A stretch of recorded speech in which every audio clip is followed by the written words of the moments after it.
Thanks go to sponsors and partners without whom this event would not be possible. Funding partner, Sport England. Official partner, Tier. Endorsed product, Sports Systems. Host city, marketing Sheffield and Sheffield International venues.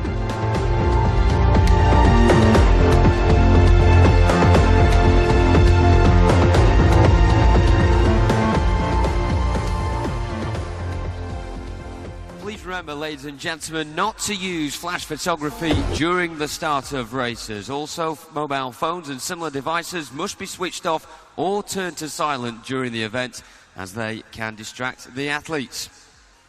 So once again, ladies and gentlemen, a very good morning. Welcome to day number 3 here at Ponds Forge in the Steel City for the Swim England National Summer Meet 2017. I'm Jonathan Bell, and I'll be keeping you up as ever with all the action going in the pool, should I say. And alongside me will be Laura Winter, who's put herself on the podium this morning. Good morning, Laura. I have indeed. Good morning, Jono, and good morning to Ponds Forge as well.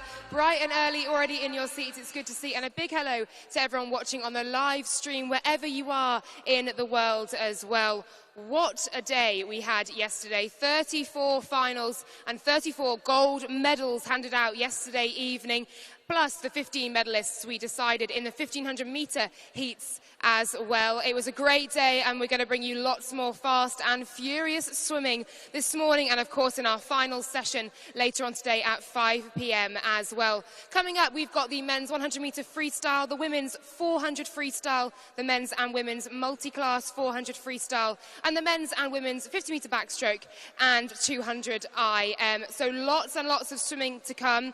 If you are sitting there twiddling your thumbs, one of the coaches on poolside perhaps, nervous for your swimmer, for your son or daughter, get on Twitter and send us in those tweets. Hashtag SE Swimming at swim_England. Tell us how they're going to get on today. Tell us how they got on yesterday or the day before. Send in your good luck messages, and we will read out the very best when I head up to Jono to do some commentary. Lots to come here today, but of course we're also keeping an eye on the future, and indeed the future for British swimming, for Swim England, is looking very bright indeed. Next year, Glasgow 2018 will take place, the Glasgow European Aquatic Championships. You can get tickets right now, glasgow2018.com. And if you're not sure, here's a little video to whet your appetite.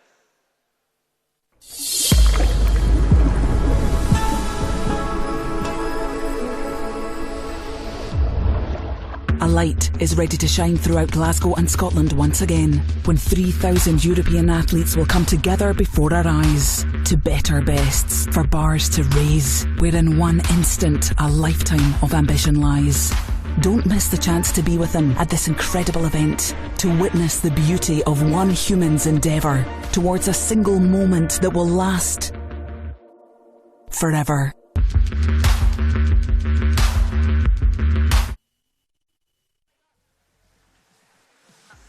Very exciting stuff indeed, of course. Glasgow 2018. Of course, though, today in Ponds Forge, it's all about the Swim England National Summer Meet, and you've been getting in touch on that hashtag that you can see on the scoreboard, SE Swimming, whether you're here in the Steel City or you're watching on the live stream around the world as well. Kevin has got in touch saying great finals last night. Sam, Alicia and Emily of Enfield racing well. A big PB as well for Emily in the 100 fly, getting a silver. Also a tweet coming from Kirsty saying good luck to the City of Derby Fantastic Four, Luke, Joel, Michaela and Will today. Hashtag go Derby. One as well from Sean saying good luck to City of Liverpool Swimming Club on day 4 at the English Nationals. And also one from Sarah as well, City of Peterborough supporter, no doubt. Huge good luck, she says, to Jamie Scholes, also Kenzie Wyatt, Matt G, Ella, Eve and Poppy this morning, rooting so hard for you all. Very good morning to you, Sarah, and everyone else getting in touch with us on the hashtag SE Swimming. Make sure you do so across the morning session, and as Laura so correctly said, we'll read out the best of those during the morning.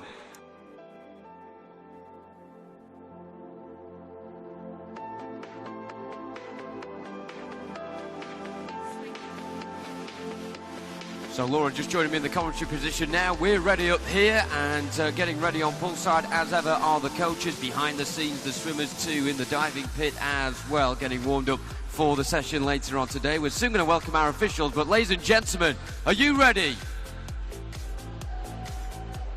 Has anyone told you it's Friday? Ladies and gentlemen, are you ready? That's more like it. Good to hear, Ponds Forge.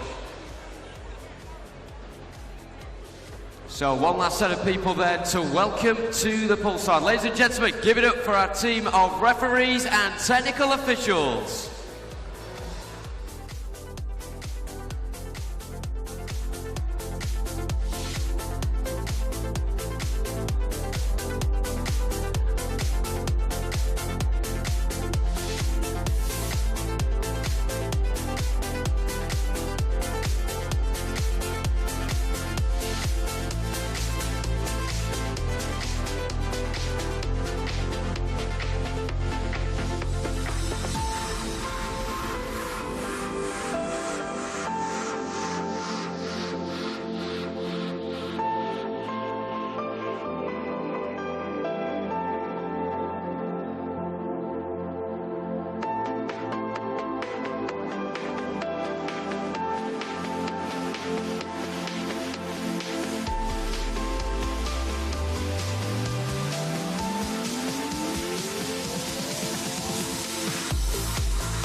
Ladies and gentlemen, your referees, Tom Baster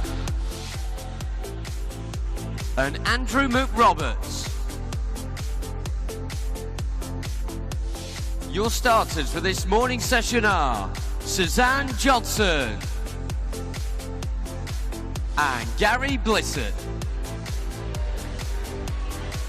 Officials, you may be seated.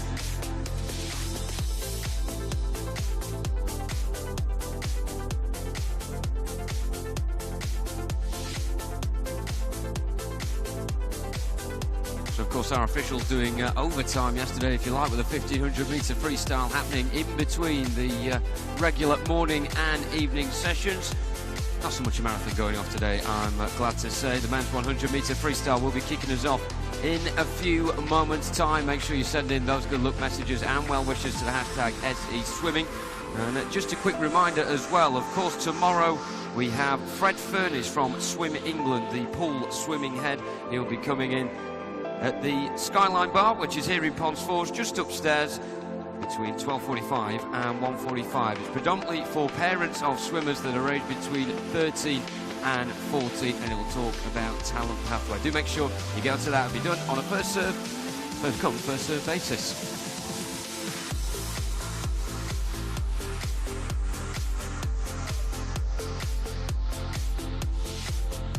And so the first event of the morning, the men's open 100-metre freestyle, heat number 1.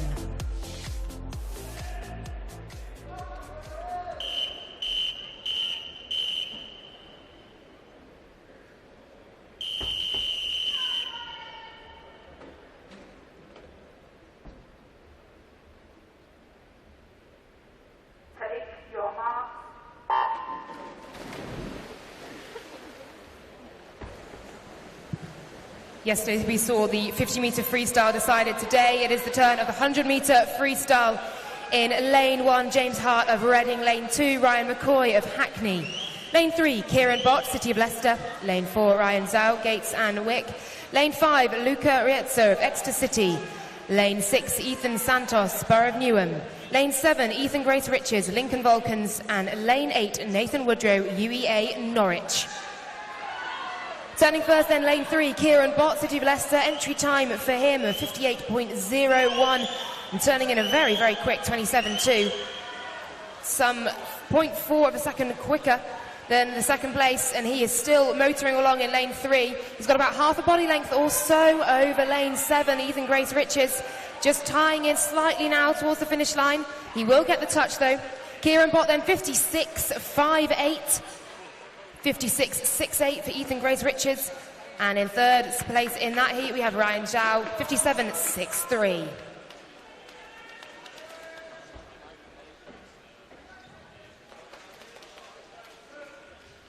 Moving on now to heat 2.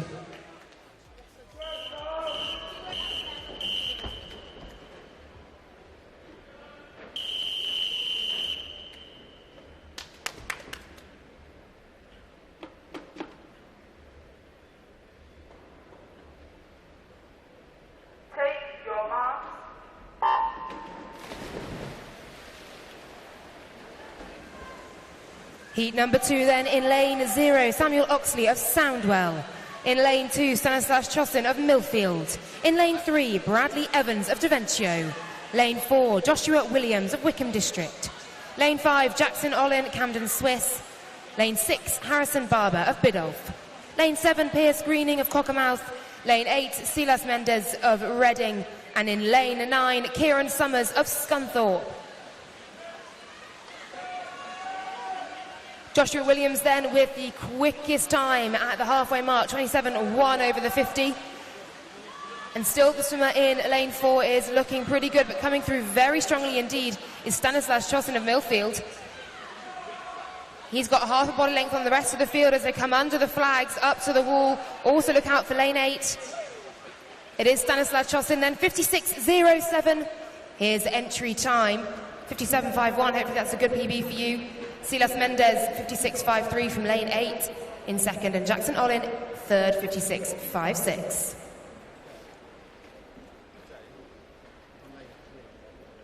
There are the official results.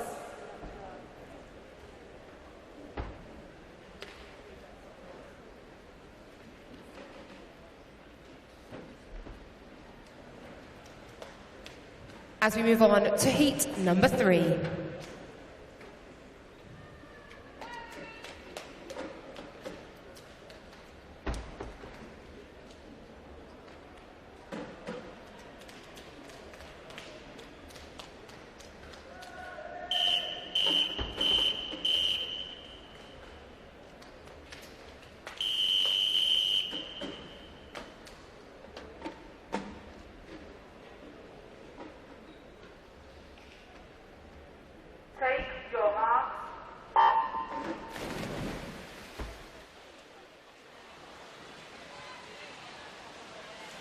Heat number 3 underway nice and cleanly. In lane 0, Jacob Copeland, Crew Flyers. Lane 1, Aaron Wilson, Romford Town. Lane 2, Lewis Jones of Chase. Lane 3, Ellis Stanhope, Sevenoaks. Lane 4, Robert Jennings, Hales Owen. Lane 5, Ewan Taylor, Staines. Swimming in lane 6, Benjamin Fannon of Plymouth Leander. Louis Chiron of Hastings goes in lane 7. Finn Nicol in lane 8 for Stafford Apex. And in lane 9, completing the field, Willem Costa of Dulwich Dolphins.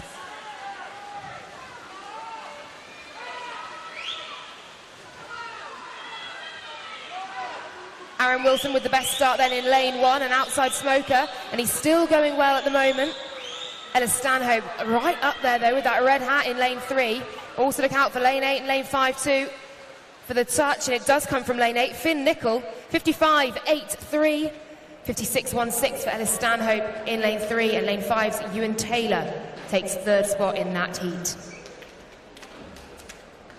The official results are up on the scoreboard, and we move on to heat number 4.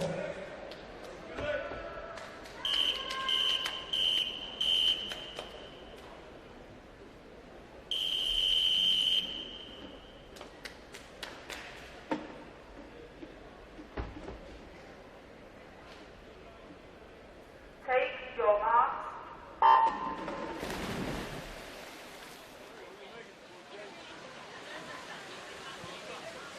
15-16-year-olds in this heat. In lane 0, Lewis Moore of Devon. Lane 1, Finley Maxwell of Beckenham. Lane 2, Mason Angot, Taunton Dean. Lane 3, Ben Turlin, Pioneer 79. Swimming in lane 4, Nathan Wallace of City of Hereford. Elliot Jones goes in lane 5, City of Milton Keynes.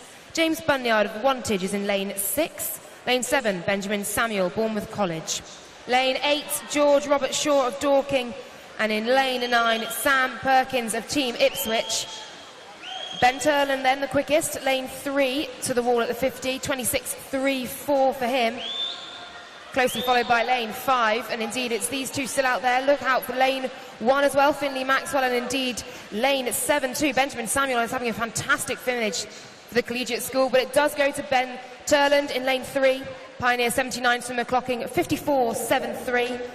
Samuel then from lane 7, 55.29, and Finley Maxwell in lane 1, 55.44. The official results for you as we move to heat 5.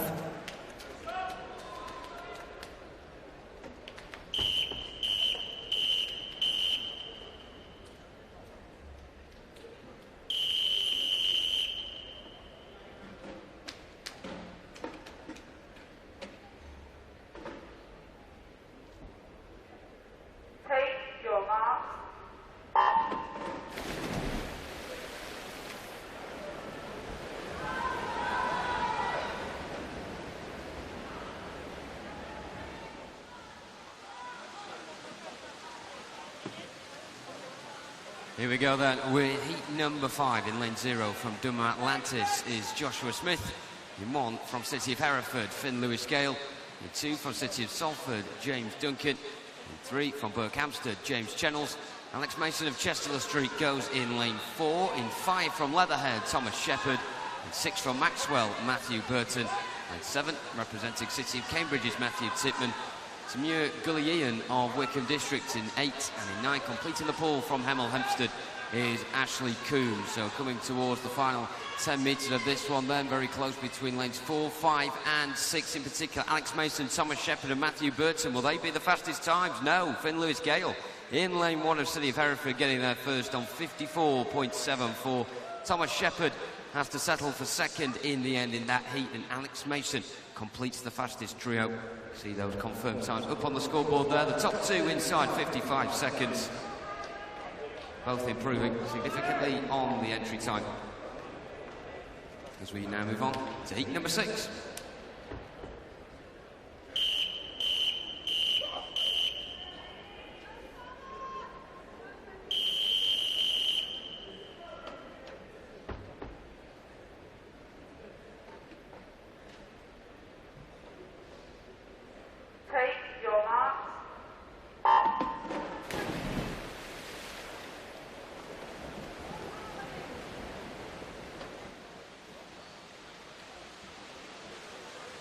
Here split in half by that vacated lane 5, so let's have a look at who's in the lanes around it. In lane 0 from Team Ipswich is Samuel Cotty.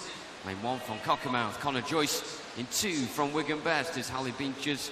Lane 3 from Tigers Jersey, Tom Gallican. Lane 4 from the Venture Excel is Jamie Ingram. And the other side in lane 6 from Oldham is Jack Graham. Hamish Mills-Skillman of Miltfield goes in 7.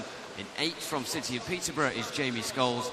And in lane 9 from Barnet Cockthorpe is William Chapman.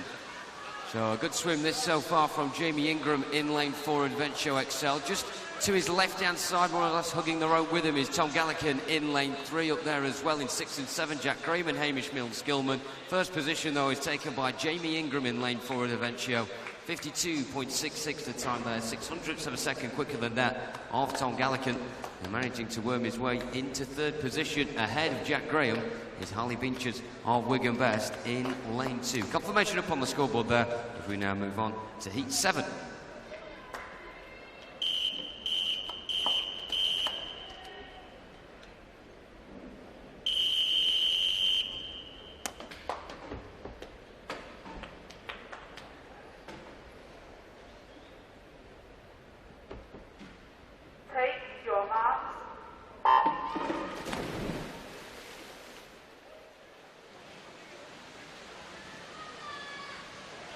Full complement in the pool this time around then. 0 from City of Liverpool is Matthew Pomford.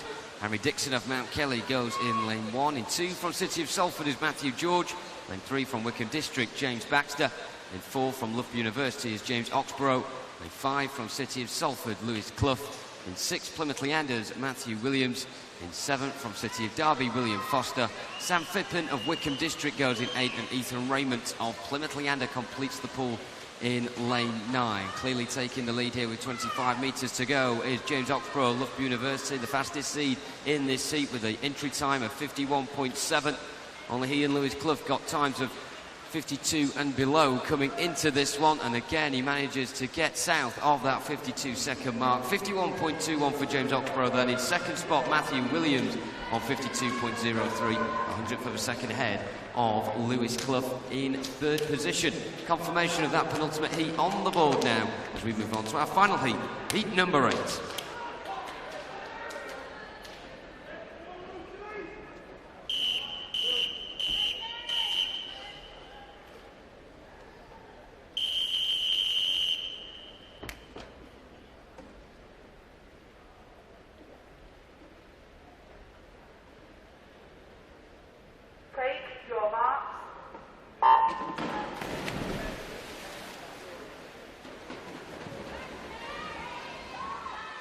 Here we go then, the final heat of this men's 100-metre freestyle.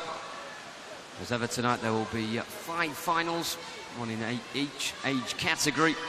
3 of them have been dealt with. The remaining 2 are the 17 years and the 18 years and over, and the latter concerns those in lanes 2 to 6. The outside lanes all in the 17-year category. In lane 0, James Woodward. In lane 1 is Harrison Fern. In lane 2 is Matthew Donville. 3, James Brinkley. In 4, Julian Chan Q Lin. Kian Senior is in 5. In 6 is Robert Cowley. Oscar Jameson is in 7. Ben Hooper in 8.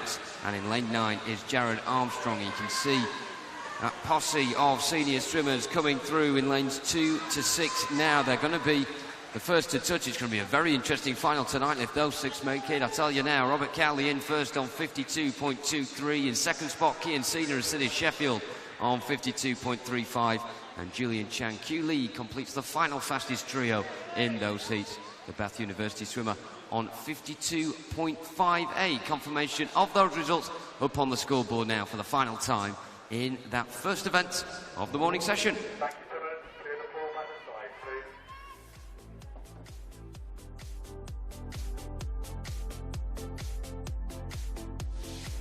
We move on now to event 302, the Women's Open 400-metre freestyle and heat number 1.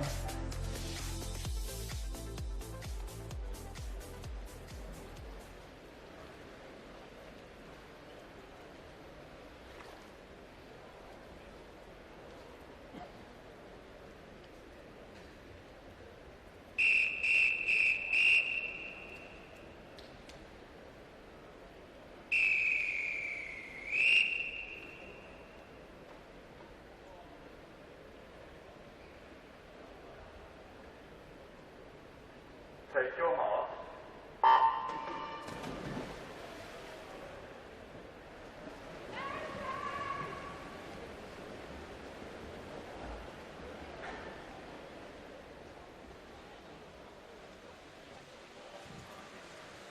Heat 1 then of the women's 400-metre freestyle underway here this morning.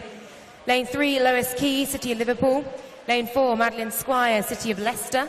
Lane 5, Emily Watts, Greenwich Royals. And in lane 6, Grace Conroy of City of Sheffield, swimming on home soil here.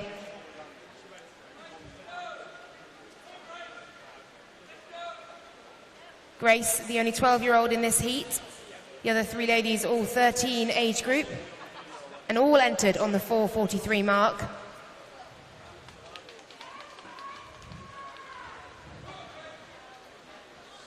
Madeline Squires making the quickest start for City of Leicester. In lane 4, 31.06, her time at the 50.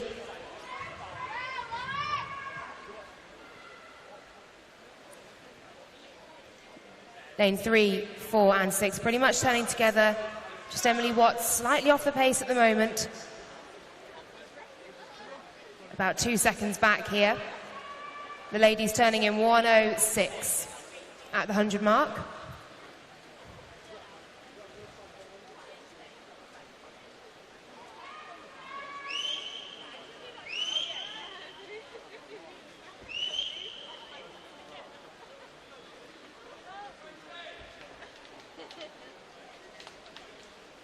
And of course, Laura, we spoke extensively yesterday in the 1500s, filling up those glorious 7 heats. But when it comes to a 400 as well, you used to do the 800 yourself.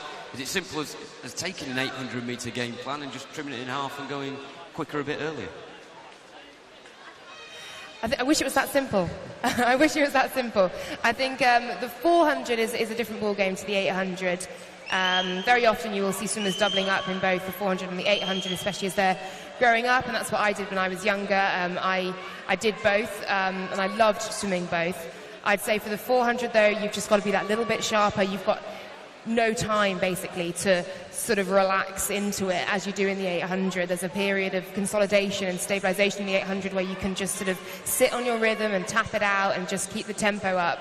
But in the 400, it's a bit sharper, it's a bit snappier, and you've got to keep moving. Basically, you get to the 200 point, as these ladies have just done, and you've got 200 metres left, and it's kind of the halfway point, and you've then got to turn on the afterburners for the second 200.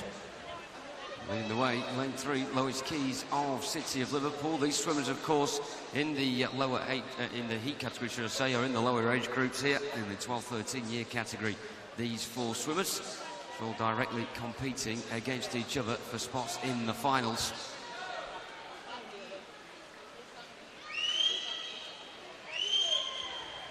We were talking yesterday, Jono, about the way to swim a 400 and how some swimmers will prefer to swim and others perhaps will pace themselves differently. And right now we can see Lois Keys of the City of Liverpool, who's gone out here for this from the front, and she's gone for it and she's got open water around her. And I was saying to you yesterday what a good feeling that is for a swimmer as she's coming out of the wall there, and she can see that other swimmer behind her and crossing as she goes past, and that's a great feeling. And when that distance increases, when you see that swimmer, it soon becomes under the flags and then just beyond the flags. You know you're having a good swim.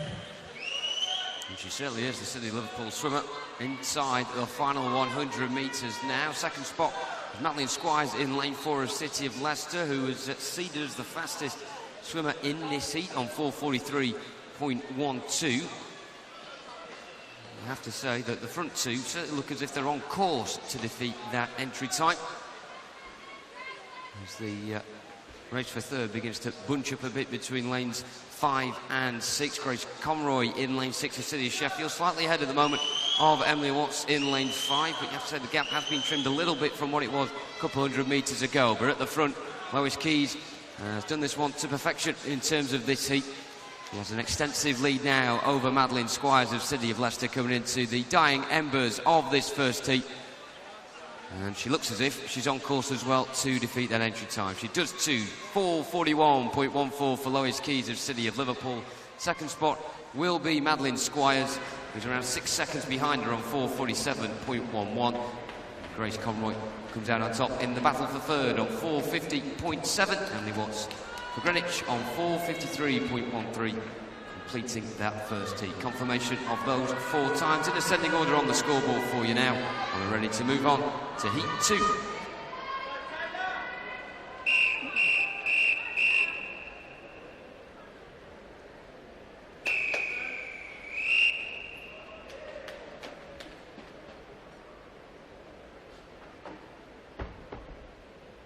Take your mark.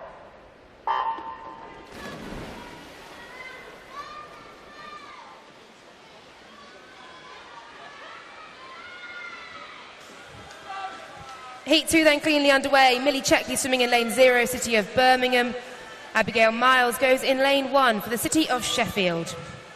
Ella Took in lane 2 for Tynemouth. Taylor O'Rourke in lane 3 for Northampton. Lane 4, Alexandra Palatayavella for Bournemouth Collegiate. Lane 5, Lauren Shipley, Nova Centurion. Lane 6, Harmony Torrington of Devonshire Excel. Lane 7, Tamron Van Selm of Bromley. Amber Downham swimming in lane 8 for Chesterfield. And Madeline Parkinson completing the field for Stockport Metro, swimming in lane 9. And it is the Devonshire Excel swimmer Harmony Torrington in lane 6 who's had the best start. Also going well, lane 2, Ella Took, both turning in 31.1.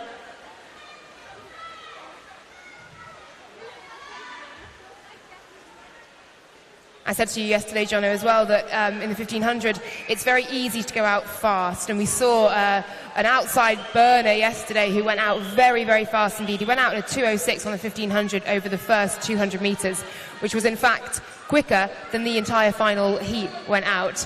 And I was saying that the adrenaline you have when you get in the pool means that that first 100 metres or so seems easy. And it's not until your body just shifts system from that anaerobic to a more of an aerobic system as your body deals with the impact you're putting on it swimming that you start to feel the pain. There comes a point in the race where it really hurts and then your body adapts again, and it's a weird point, and it can mess with your head as well and make you think, oh, maybe I'm not as good as I thought I was, maybe I'm not going to have a good day.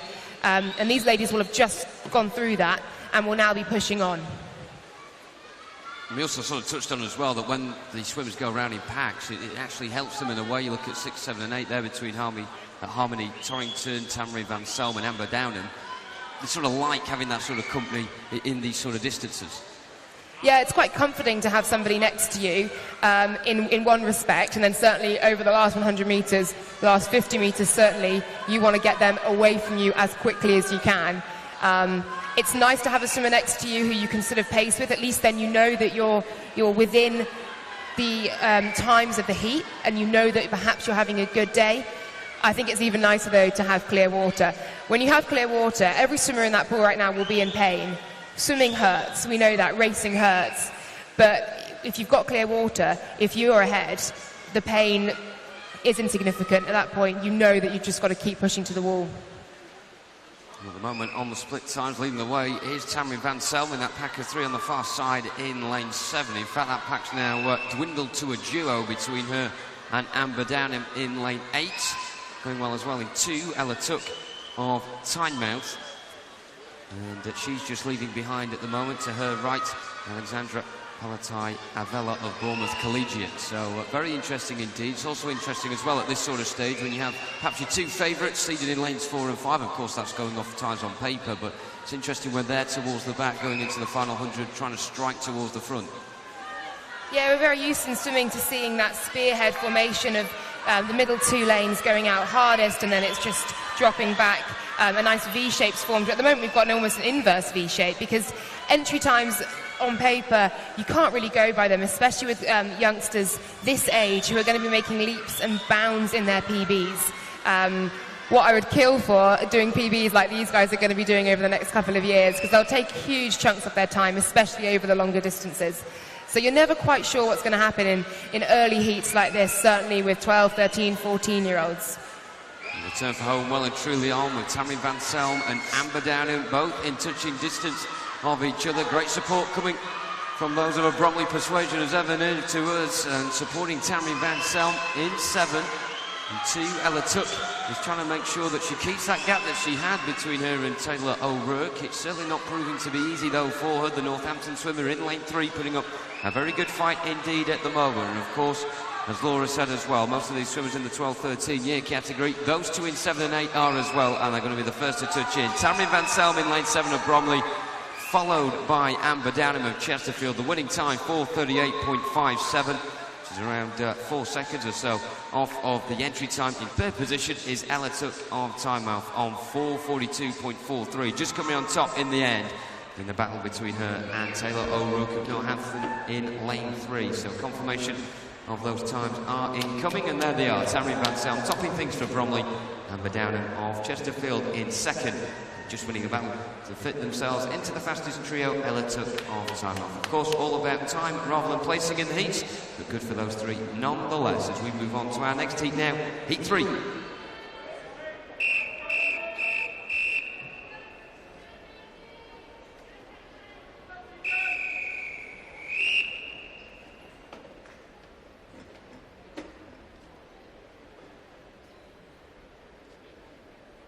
Take your mark.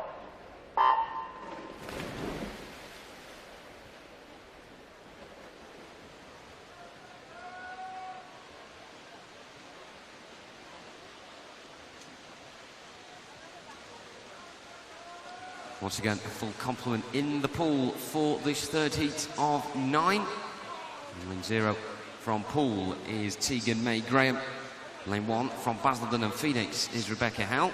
In lane 2 from Blackpool is Sydney Bairstow. Sonia Tumiotto of St Felix goes in 3. In 4 from Grimsby is Lucy Woodliff. In 5 from City of Peterborough is Poppy Richardson. In 6 representing Royal Wolverhampton is Katie Leary. In 7 from City of Sheffield, Izzy May Reeves. Chloe Quinn of Nova Centurion goes in lane 8, and in 9 from Hoddesdon is Lily Merritt. So coming towards the conclusion of the first quarter of this heat. Pretty even between the front 10 at the moment, particularly spanning from lanes 5 to 8. Very tight between Poppy Richardson, Katie Leary, Izzy May Reeves and Chloe Quinn respectively. Also on the near lanes as well in 0 and 1. Tegan May Graham and Rebecca Howell up there as well. Seeing a couple of outside lanes early on, pushing on towards the front pack, and we saw yesterday as well and spoke about how being on the outside lane can work one of 2 ways. You can see the inside of the pool and how everyone else is getting on, but also you're a bit out of touch with the main pack in the middle. Yeah, certainly. I mean, you can either... Obviously, being on the outside lane means, firstly, that you're entered on one of the slowest times in the heat, which can work either way. We saw yesterday some outside lanes having brilliant swims, and almost escaping from the field and almost going unnoticed because you're on that outside lane. The other advantage I think you have being in the outside lane is you're very close to the pool side, and you can see I can see from here on the far side all the coaches with their arms in the air waving. You've actually got a much better chance of seeing that, and you can probably pick up a bit more information than if you were, say, in the middle lanes where you can only judge by what's around you, and that's going to be swimmers, and you can't control what they're doing. They could be having a brilliant swim and be way off, and you suddenly feel like you're having a terrible one, or they could be having a bad one and you're trying to stick with them, but actually they're bringing you into perhaps not a very good time. Well, past the halfway point, and it is Tegan May Graham in lane 0. He touched the wall first there at the 200-metre mark. In second place, just trying to break away from that cluster in the centre, is Poppy Richardson in lane 5 of City of Peterborough. And of course, as well, I mean, a lot of these swimmers, you know, may have actually done quite a few events this week, and then they come into on the third day to an event like the 400 freestyle. And it's certainly not kind on your body with these swimmers pushing through all the pain and doing a very good job so far indeed, particularly as I mentioned lanes 0 and 5. Also there as well in lane 3, Sonia Tumiotto of St Felix.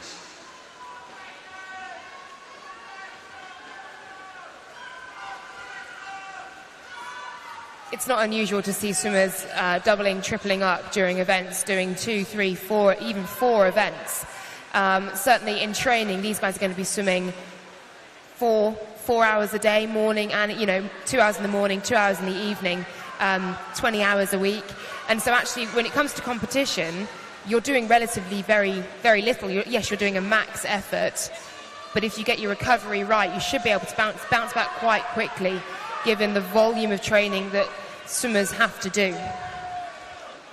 Well, the vast majority of these swimmers keeping in touching distance off each other, but they're all kind of going out there on their own at the moment. The only two that are really close are Katie Leary in 6 and Izzy May Reeves in lane 7. The turn for home on then for the front two. Poppy Richardson in lane 5 and Tegan May Graham in lane 0 of Pool, who is just around half a second behind Poppy Richardson at the moment. Can the Pool swimmer in 0 manage to keep up the pace that she has had for 3/4 of this heat so far? This has been a good bit of timing from Sonia Tumiotto in lane 3 of St Felix. She's arriving on the scene just at the right time here, throwing herself into the argument for the front 3 positions coming in towards the wall. It looks like Poppy Richardson will get there first though, only just, in fact no she doesn't, Sonia Tumiotto unbelievably managing to go from around 4th position with 50 metres to go all the way to the top, 4:36.41, pipping Poppy Richardson to it, who gets 4:36.57, and in 3rd Tegan May Graham of Pool. Good swim from her as well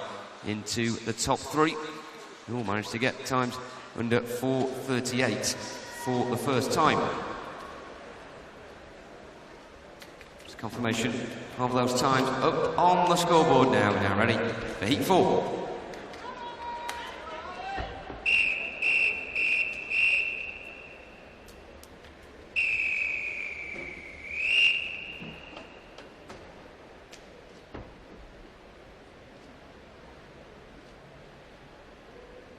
Take your mark.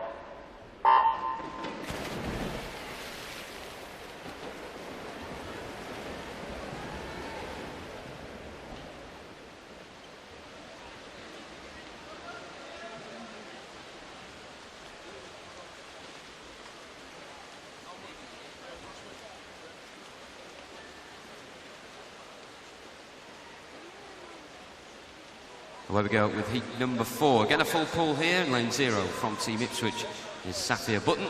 In lane 1 from Sutton Cheam is Alice Nickop. And 2 from Hillingdon is Emily Driver. Alice Fender of Hemel Hempstead goes in 3. In 4 from Exeter City, Charlotte Emery. In lane 5 from Nova Centurion, Rebecca Fisher. Shannon Robinson of Wolverhampton goes in 6. In 7 from City of Oxford is Megan Smith. Lane 8 from Hillingdon, Neve Barber. And in 9 from Barnes, Adelaida Gradias.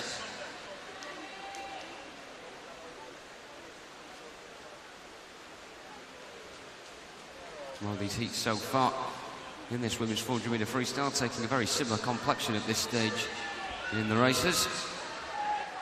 With the big pack in the middle, more or less together. And then 1 or 2 on the outside, managing to join them as well. This time on the outside was Nickop in lane 1 of Sutton Cheam. And is the one who's up there alongside those in the centre lanes. In lane 3, Alice Fender. 4, Charlotte Emery. Rebecca Fisher in 5.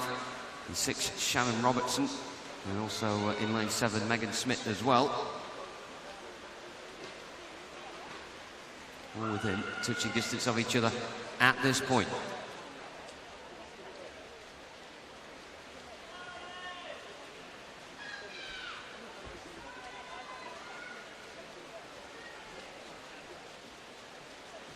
And don't forget, of course, to get involved with the hashtag SE Swimming. Stretford have got in touch to say how Jared got 54.92 earlier on today in the 100 free, just missing out on qualification for tonight's final, but a good effort nonetheless from him. Reading saying congratulations to Silas Mendes and James Hart in this morning's heat of the 100-metre freestyle. So Warriors, that's of course Warrington, twinning a picture of Matthew Dunville looking very poised indeed ahead of his race earlier on today, and he has cruised into the 100 free final tonight as well, so well done to him. A nice one from Stuart. Good luck all swimmers. Simple as that. Good luck to everybody from Stuart. That's what we like to see. Get in touch, hashtag SE Swimming, where you're watching here in Ponds Forge or on the live stream as well. Thank you very much for your company. Make sure you get involved. So Alice Nico, the swimmer from Sutton Cheam, who seems to have taken this one on in the third 100. We talked about pacing yesterday as well and how important it is. And in a world now where sport is so steeped in technology and feedback and knowing exactly where you are. I mean, I work in cycling as well, and the stats and facts and data that come out of a cycling race are ridiculous. There's so much information. But for the girls in the pool right now, they don't have anything apart from feel. They will barely be able to see that scoreboard. They'll maybe see a coach or a parent waving a hand, but they are going purely on feel, and what they've learned innately is the pacing they should be at. And it can be a very difficult thing. It can be easily misjudged.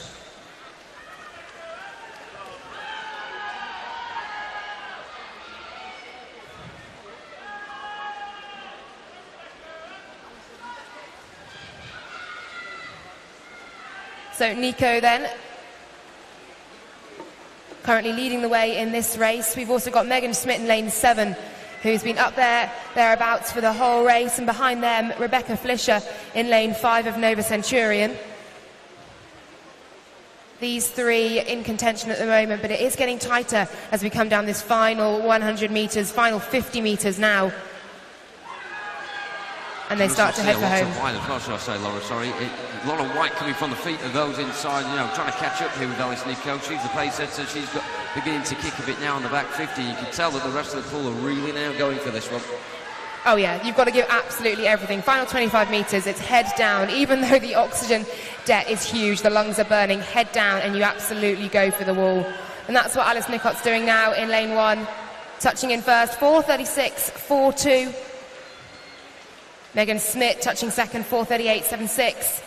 And Rebecca Fisher coming in third, 4:38.93, but very close between places second and fifth are there.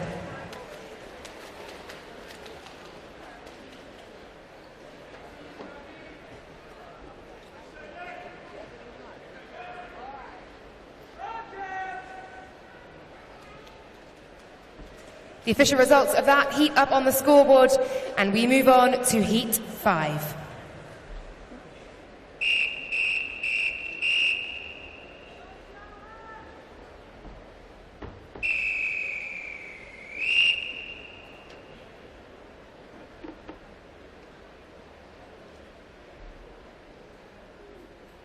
Take your mark.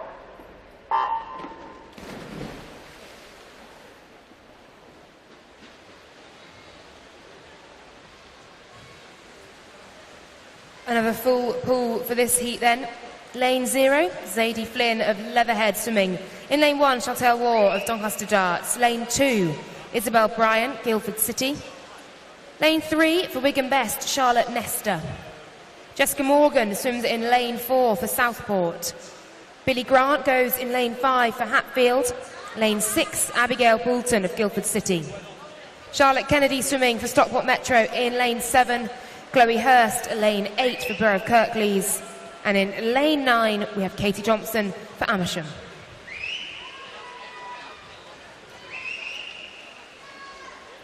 swimmers from the 14, 15 and 16 age group in this heat.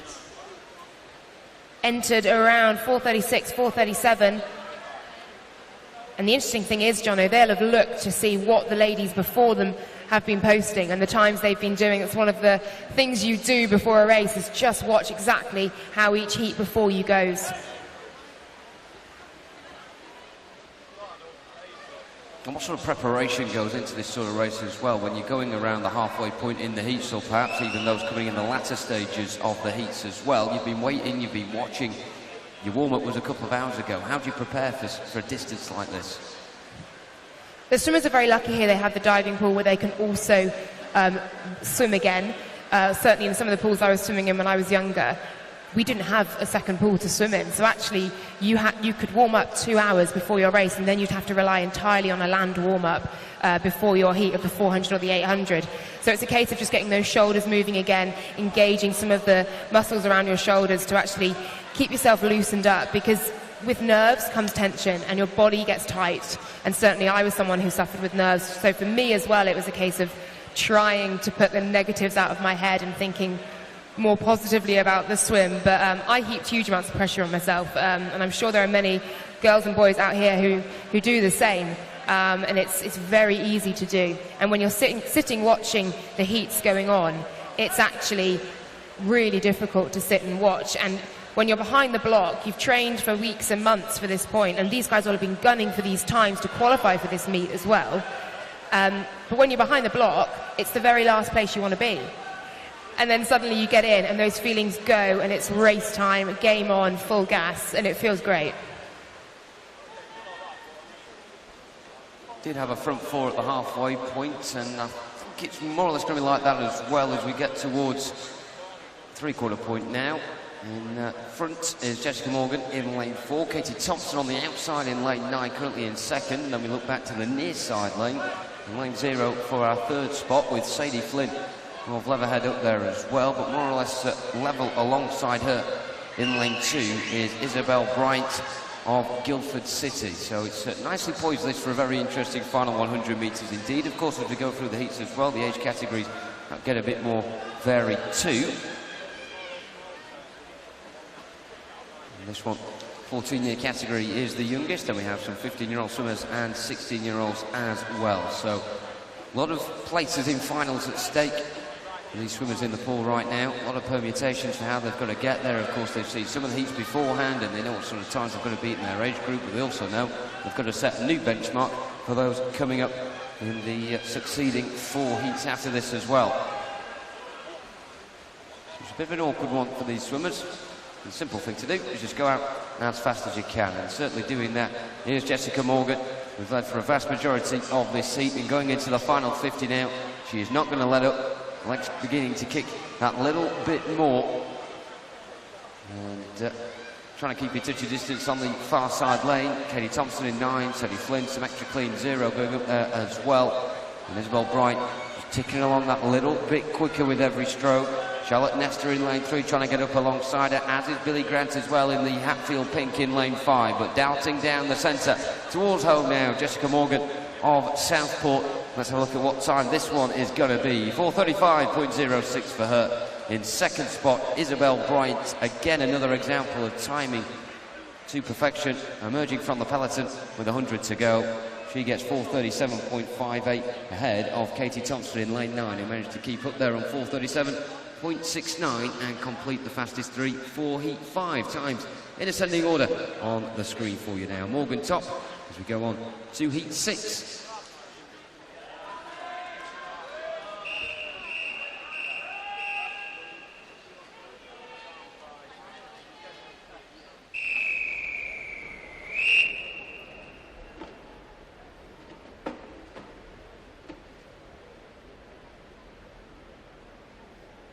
Take your marks.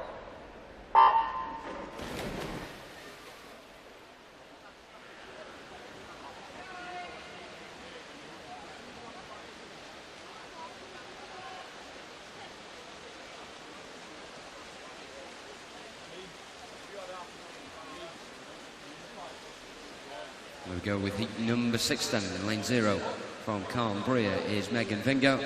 In lane 1 from UEA Norwich is Charlotte Walker. In 2 from Royal Wolverhampton, Keely Murcott. Nels Barton of Team Bath goes in lane 3. In 4 from Doncaster Darts, Tilly Arend. In lane 5 from Tynemouth, Lucy Headley. In 6 from Davencio XL is Alice Richards. Bracknell Charlotte Stevenson goes in 7. In 8 from City of Birmingham is Alexandra Bartley. In lane 9 from Southampton Dolphins, and completing the pool is Kate Baxter. Just watching the swimmers over the first 50 and now 100 metres and seeing some pull ahead of the other in the lane next to them, and I was thinking that it can be quite difficult as a swimmer to watch somebody in the lane next to you suddenly disappear. Certainly if they disappeared behind you, it's a very good thing, but if they disappeared in front of you, it can be quite demoralising, especially over the first 50 if you've suddenly got a body length of open water ahead of you and you think, oh no, am I off the pace? And it's at those moments that these swimmers have got to focus in on themselves and of the processes that they need to go through in this race, and also of the pacing that they have been training with day in, day out with their coaches. When these girls get out the pool, and there'll be girls from previous heats who are already talking to their coaches, they'll go to their coach and he or she will have written down an entire list of times, of split times, and they will just reel them off. And those split times are in swimmers' heads innately. I can still remember splits from when I was swimming, which is absolutely ridiculous, but you just learn those times that you need to hit at certain points. You remember the good splits, and you definitely remember the bad splits as well, those hundreds or 50s where you just lost it. Good start, the halfway point from Megan Vingo in lane 0 from Carn Brea. She led 50 metres ago. She still leads now as well. In second spot, Charlotte Stevenson with Bracknell in lane 7. Of course, a long way to go. You see a couple of sets of pairs knocking around there as well. 1 and 2, Charlotte Walker and Keely Murcott. Also in 3 and 4, Alice Barton alongside Thierry Harrand. With Alice Richards in lane 6. More or less up alongside him, and Lucy Headley at the moment, who's currently one at the back of the pack. But of course we've seen quite a few swimmers in these heats emerge from the back right when it matters into the final 100.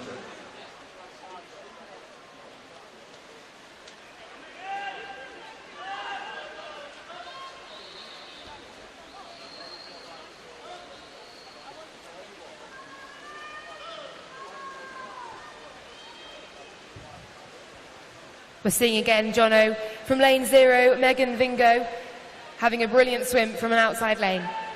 So she will be very happy indeed. In her own little world on the outside, you can sort of just try to blank out the rest of the field and just swim to exactly your own pace, your own rhythm, and swim your own race.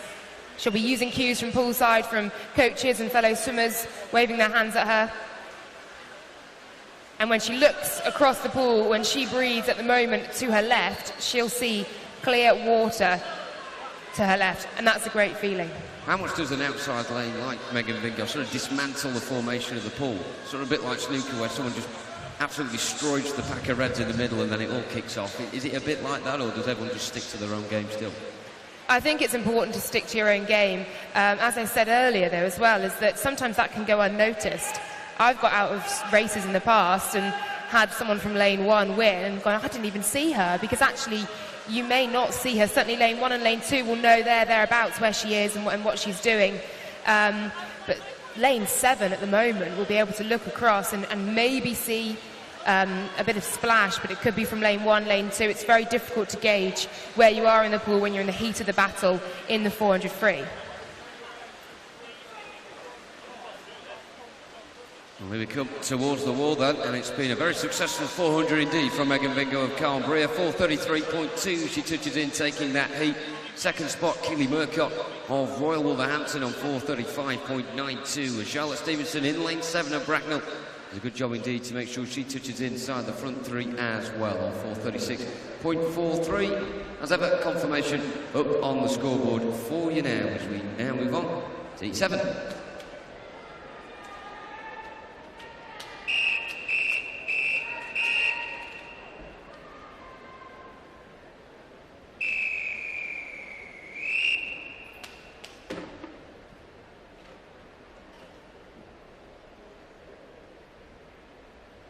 Take your mark.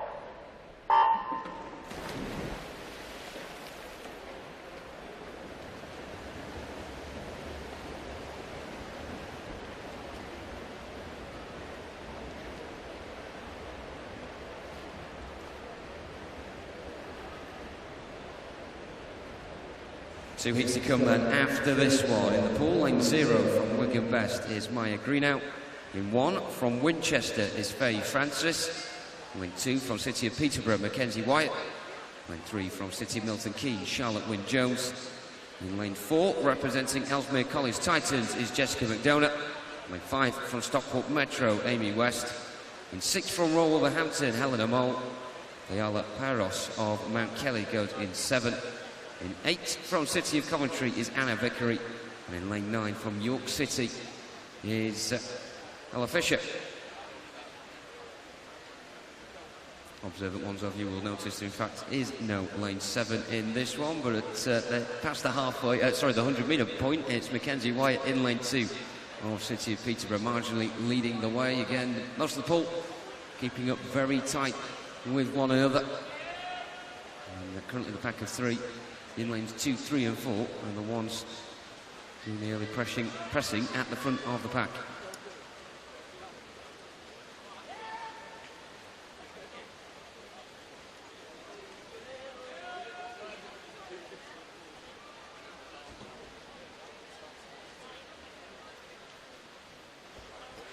Mackenzie Wyatt then with an entry time of 4:35.2, also in the 15 years age group, and she'll have seen Megan Vingo just before her go 4:33.2. She'll know exactly what she has to do to better that time, and she's certainly going out for it this morning.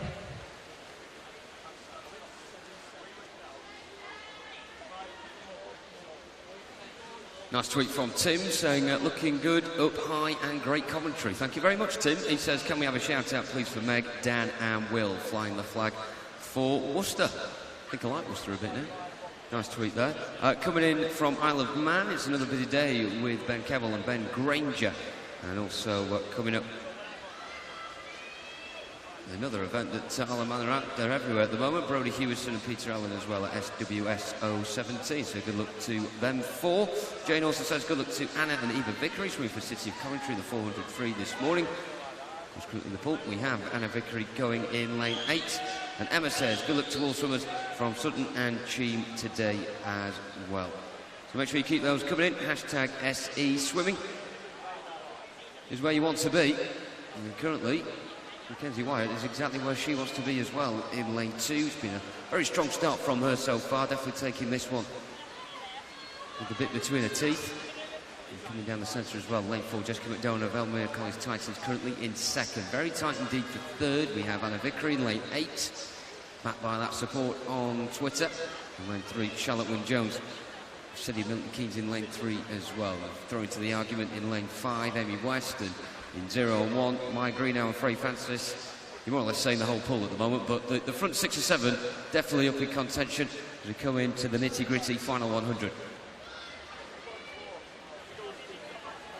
Anna Vickery there in lane 8, just turning the afterburners on. A real leg kick now going. I was just watching Mackenzie Wyatt's stroke too. It's absolutely lovely, really smooth, nice and efficient. She's sort of crawling along the surface of the water. And that is a very good stroke indeed for distance freestyle swimming. She is being challenged, however, though, by Jessica McDonough in lane 4. And it's these two now with 50 metres to go. Plus Vickery throwing a card in at the top of the pool, closest to the spectator stands. These 3 now going for the touch at the wall. 25 metres to go then. Mackenzie Wyatt's led from start to finish. She's done so much in this heat, but I fear now she may just be overhauled by the might of Jessica McDonough's heat in lane number 4. She's taking the sprint on here and may just get the touch. She does. Lane 4 then, 4:31.3. Mackenzie Wyatt 2nd, only just 4:31.82, just half a second in it. And Anna Vickery taking a great 3rd from lane 8 in 4:33.75.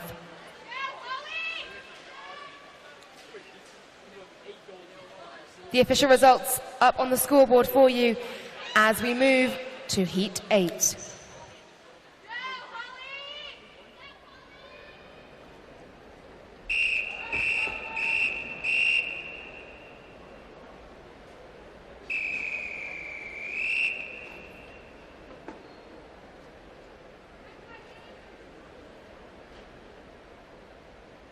Take your marks.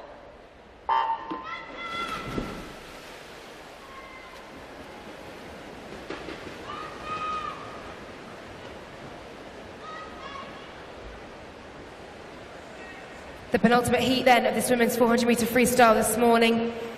In lane 0, and with a very fast start indeed, Caitlin Kilcullen of Chase. Lane 1, Lucy Clark, Doncaster Darts. Lane 2, Annalise Carver Varela, Barnet Coptal. Lane 3, Laura Boardman, City of Salford. Lane 4, Millie Emmons, City of Cambridge. Lane 5, Abigail Burr, swimming for Lincoln Vulcans. Lane 6, Megan Lever, Pioneer 79. Lane 7, Chloe Baxter, City of Leicester, and just 12 years old as well. Lane 8, Holly White, City of Liverpool. Lane 9, Charlotte Prince Rayner of Winchester. Lane 0's Kilgallen then, maintaining that quick start. Sub 30 at the 50. She's turned now in a 1:02.93, so really going out for this one. And for some swimmers, that pacing, that tactic works and it suits them. They want to go out hard and then just try and hold on. For others, they need to move through the race. And certainly I was someone who needed to go out steady and then attack the race in the middle 200.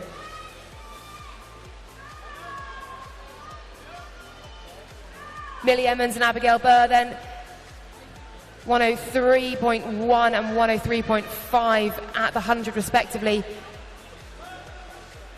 Kilgallen just dropping back slightly now, perhaps paying for a fast start. She's got to hold on to that pace she's set now. Burr and Emmons in the centre have taken control.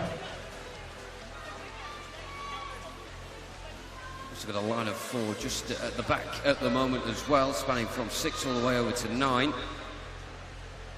as Laura mentioned at the start, with Chloe Baxter in the 12-13 year age category in lane 7, there are a wide plethora of different age categories taking part in this, spanning from Chloe Baxter at one end of the spectrum all the way up to the seniors in the 17 years and over. Lanes 2, 3, 4, 5 and 6 in particular. Two 15-year-olds taking part, sorry, 3 15-year-olds taking part in this. Caitlin Kilgallen in 0, Holly White in 8 and Charlotte Prince Rayner in 9. In the 16-year category, well, our own Lucy Clark in lane 1 of Doncaster Darts. So of course, with heat 8 being one of the latter swims, these swimmers know what sort of times they've got to get, particularly Chloe Baxter in lane 7, 12-13 year category. She's the last swimmer of those athletes in that age group to take part in this event. She knows exactly what sort of time she needs in order to get to the finals tonight. Of course, a lot of the swimmers, regardless of the times they need to get to the finals, will just be going out there and looking for PBs, season's best, confidence boosts. Abigail Burr, though, taking this one by storm. She'll go into the final 100. 2 or 3 second lead here ahead of the duo coming in 3 and 4, Laura Boardman and Millie Emmons. Just in 4th position at the moment, Holly White in lane 8 of City of Liverpool. And that pack of 4 we mentioned, completely broken up now, with lane 7, Chloe Baxter's dropping off a bit, and Holly White in 8, now at the tip of what seems to be a bit of a jagged diamond. And also on the near side, Caitlin Kilgallen slowing slightly, with Lucy Clark in lane 1 going ahead of her. So turning first for the final 50 metres, Abigail Burr of Lincoln Vulcans in the yellow cap, simultaneously turning at the wall there, Laura Boardman and Millie Emmons in lanes 3 and 4. That spot for second has now turned into Laura Boardman's favour in lane 3. It's going to be very close between those two going into the final 25 metres. Those two also in the same age category, in the 17 years and over.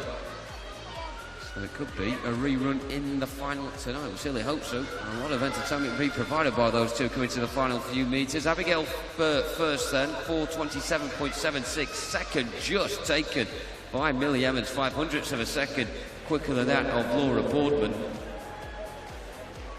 So Laura Boardman into 3rd position, and a bit of a gap between the front 3 and the rest of the cavalry, led home by Holly White in lane 8 in 4th position. Confirmation of those scores in that penultimate heat will be shown in a moment. All 2 upon the scoreboard. Shouldn't change too much at the front though, with Abigail Burr and Lincoln Vulcans. 4:27.76, the clear winner of that one. As you can see now up on the screen, we'll now move on to our final heat, heat 9.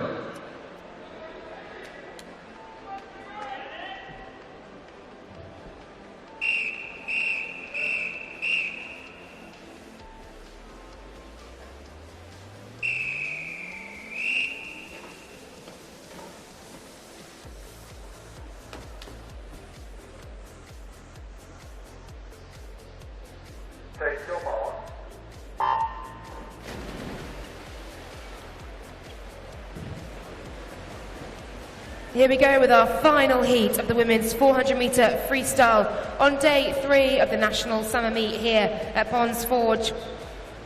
Lane 0, Rhiannon Bowen, Team Bath. Lane 1, Lily Booker, City of Bristol. Eva Vickery swims in Lane 2 for City of Coventry. No Lane 4 today. In Lane 5, Megan Davis, Barnet Copthall. Sophie Hall swims for Gloucester in Lane 6. Lane 7, Amber Hughes of Hatfield. Lane 8, Daisy Anderson for Thanet Swim. And in Lane 9, Ella Thatchin-Plant of Wrekin College.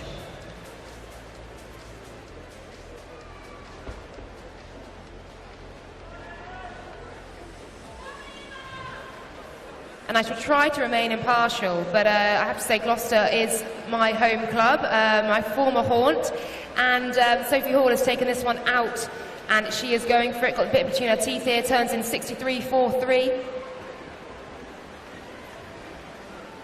She'll be coached at Gloucester by Andy Osborne. So far enjoying about half a body length over the rest of the field. But we've seen in previous heats, very easy in this kind of atmosphere, in this environment, to go out that little bit too fast. It feels so easy over the first 50, over the first 100, and then the lactic acid starts to creep in, and then it hurts.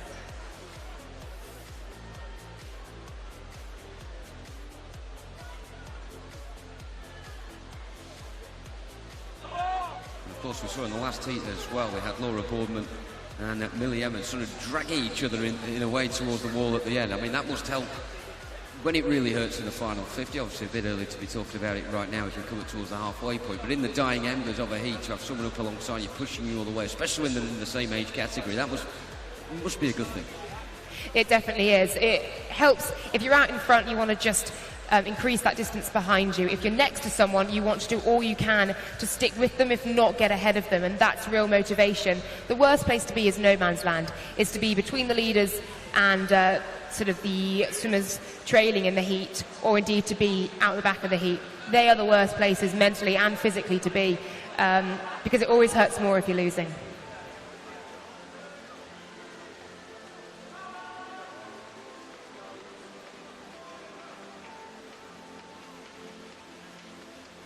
A Noah's Ark formation happening in quite a few lanes here. 8 and 9, you've got Daisy Anderson and Ella Thatcher-Plant quite close to each other. Also in 2 and 3, Eva Vickery and Thea O'Keefe. And I was going to say 5 and 6 between Megan Davis and Sophie Hall, but it looks like the latter is slightly ahead at the moment of the Barnet Copthall swimmer. And we are now seeing a new leader emerge in lane 7 with Amber Hughes of Hatfield. Definitely looking very speedy, and she will begin to embark on her final 100 metres in the not too distant future. Eva Vickery in lane 2, just slightly getting in front of Thea O'Keefe, but it's not by much at this stage with 100 metres to go. Once again, a couple of age categories in this one. Ella Thatcher-Plant in lane 9, the youngest in the 15-year category. 3 in the 16-year group, Rhiannon Bowen in 0, Lily Booker in 1, and also Daisy Anderson in lane 8. Complete that trio. The rest in the centre, all in the senior category of 17 years and over. So quite a few permutations going off here.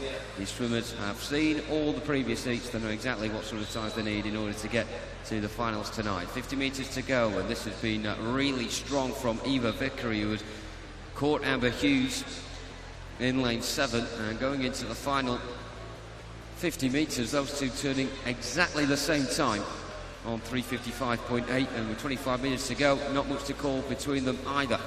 In lane 3, Thea O'Keefe of Paul trying to throw her hat into the ring as well for the battle for first position. It would be a very big confidence boost indeed to go from the final heat with the quickest time, and those three squeezing up together towards the wall, and Eva Vickery on 4:29.42 takes it 700ths of a second quicker than that of Thea O'Keefe, who really put on the afterburners going into the final 25. Amber Hughes in the end having to settle for third. Not too bad at all though, with that time of 4:29.55.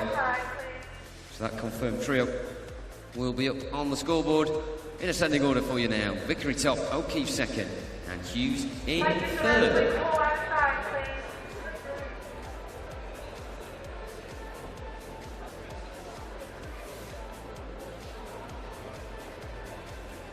Now, of course, on day number 1, we had a competition here in venue in Ponds Forge where we wanted you to send a picture just as wacky as possible to SC Swimming. Simple as that in order to win some gear from Tia. Our fantastic sponsor, of course, for this event, Tia.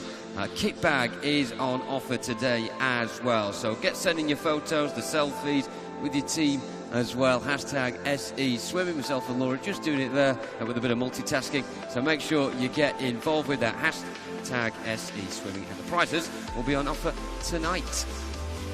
I'd just like to point out that Jono actually pouted in that photo, and I will put it up on Twitter. It's a classic. Very difficult while you're talking, Laura.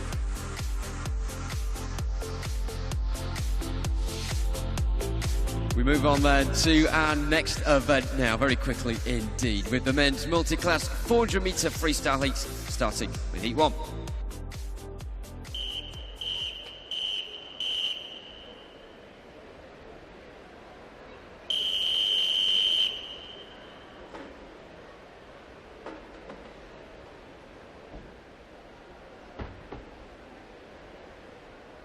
Take your marks.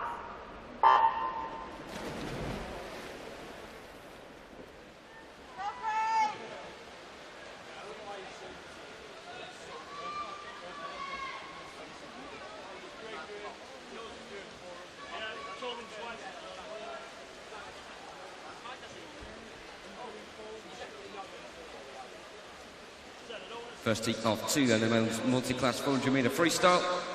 Just like the women's, but of course a little bit different with the multi-class. Para-swimming, of course, each of the swimmers in a particular classification based on their physical impairment, ranging in total from S1 to S14 in the pool here. A bit more simple than that. A couple of S9 swimmers and a couple of S10s as well. So they're not going necessarily for the quickest time. It is all about the points in relation to the respective world record in each of the classifications. So 3 S9 swimmers in total. Luke Batty in lane 2 of Bolton Metro.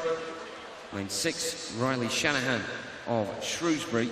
And in lane 7, Chalfant's Maximilian Tulloch. And then in the central lanes, lanes 4 and 5, S10 swimmers. Craig McNeil, the City of Salford in 4, and in 5 from Newquay is Kieran Williams.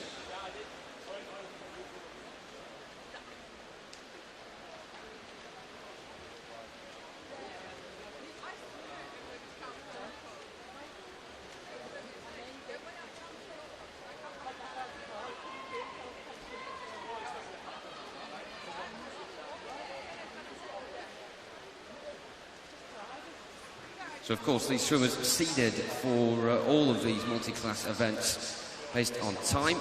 So it does mean that you don't really know who's going to win this in terms of the points until the last person touches in. Which you imagine would be one of the 2 outside lanes. In the lower classifications, Luke Batty, Riley Shanahan and Maximilian Tulloch, of course. Of course, we will wait and see on that one. So lots of battles going off here. You've got the S10 battle materialising. It's coming towards the halfway point now with Craig McNeil in lane 4 and Kieran Williams behind him in lane 5, separated by 7 years, those two. Craig McNeil, the eldest one, at the age of 20. He's the one leading out in front as well. 4:49.29 was his entry time, Craig McNeil. Kieran Williams was 5:08.52. In terms of the S9 swimmers, Riley Shanahan, the favourite in lane 6, and at the moment he is in front of that trio as well. His time coming into this 5:22.93. Luke Batty's in lane 2, the next quickest on 5:50.11. It's very close between him and Maximilian Tulloch though at this moment in time. The latter in lane 7. Those two were separated, the 2 outside lane swimmers, by 10 seconds in favour of Luke Batty on the entry times. But at the moment, it's a much closer affair than that indeed.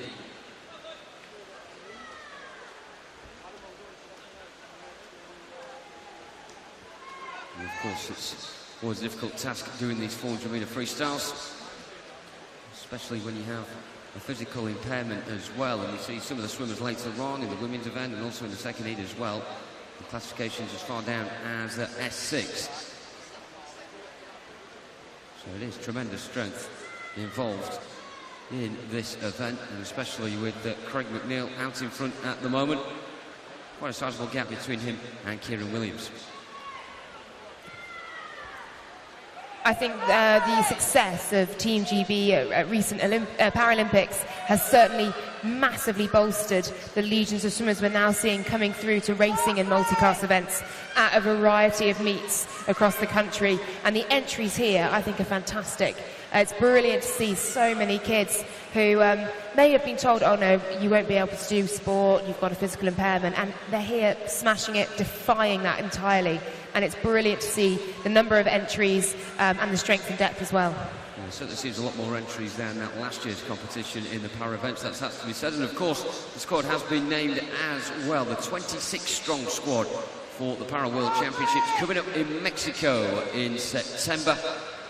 Make sure you do keep across with all of that, because I've been to a couple of the World Series para events this year, one in Berlin and one in Ponds Forge as well. We saw some of the trials last week here in the British Summer Nationals, and some really good talent on show in the para squad coming up for those World Championships in Mexico. And these swimmers in the next 4 heats in the men's and women's event will be hoping to be part of that in the future. And here comes Craig McNeil, who will touch in first in the present, 5:0.44 for him, so not quite as quick as the entry time, but he gets 495 points. That is the important thing, not bad at all.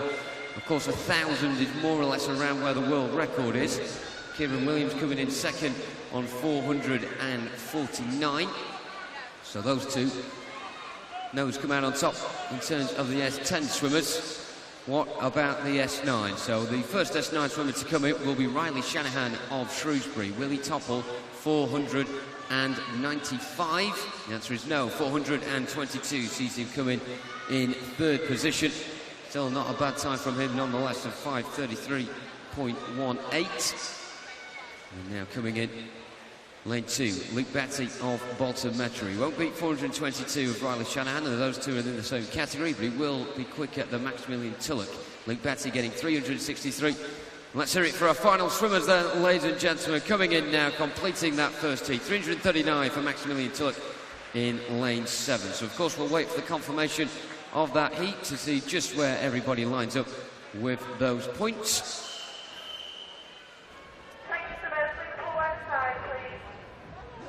A DQ to bring you in lane 7.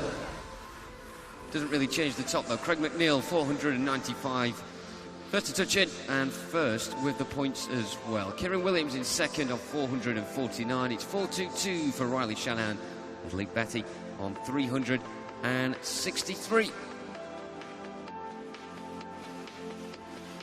So as I say, there are 2 heats with the men's event, 2 heats with the women's event as well. And we're ready for our next event now. It's heat 2.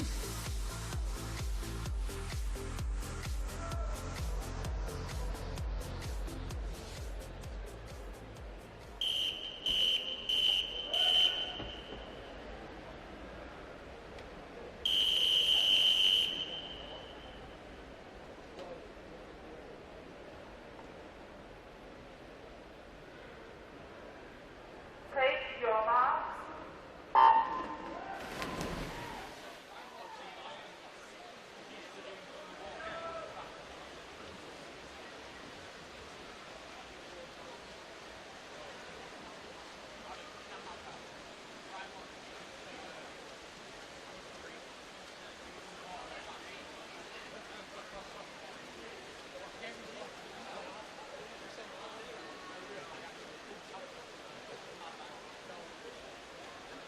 There we go then with the second heat and the final heat in the men's multiclass 400 metre freestyle. Don't forget 2 to come in the women's as well.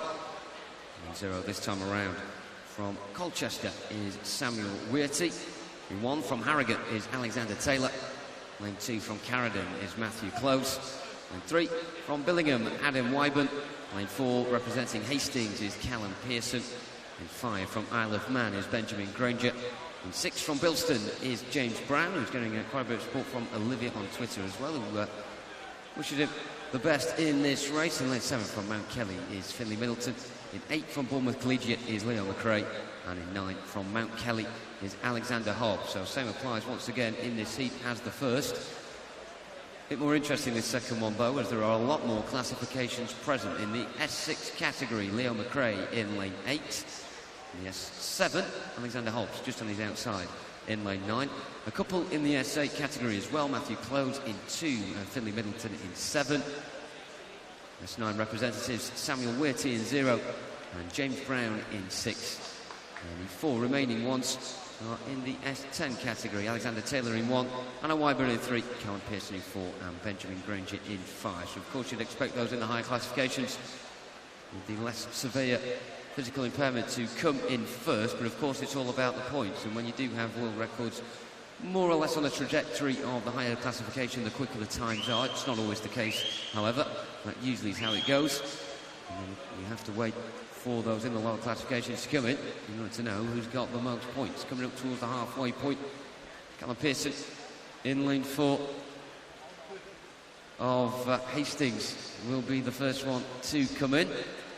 And funny tweet coming in from Charlotte here. Pre-race fun at the National Summer Meet. Good luck to our little sis Denise Gardo in the 50 back.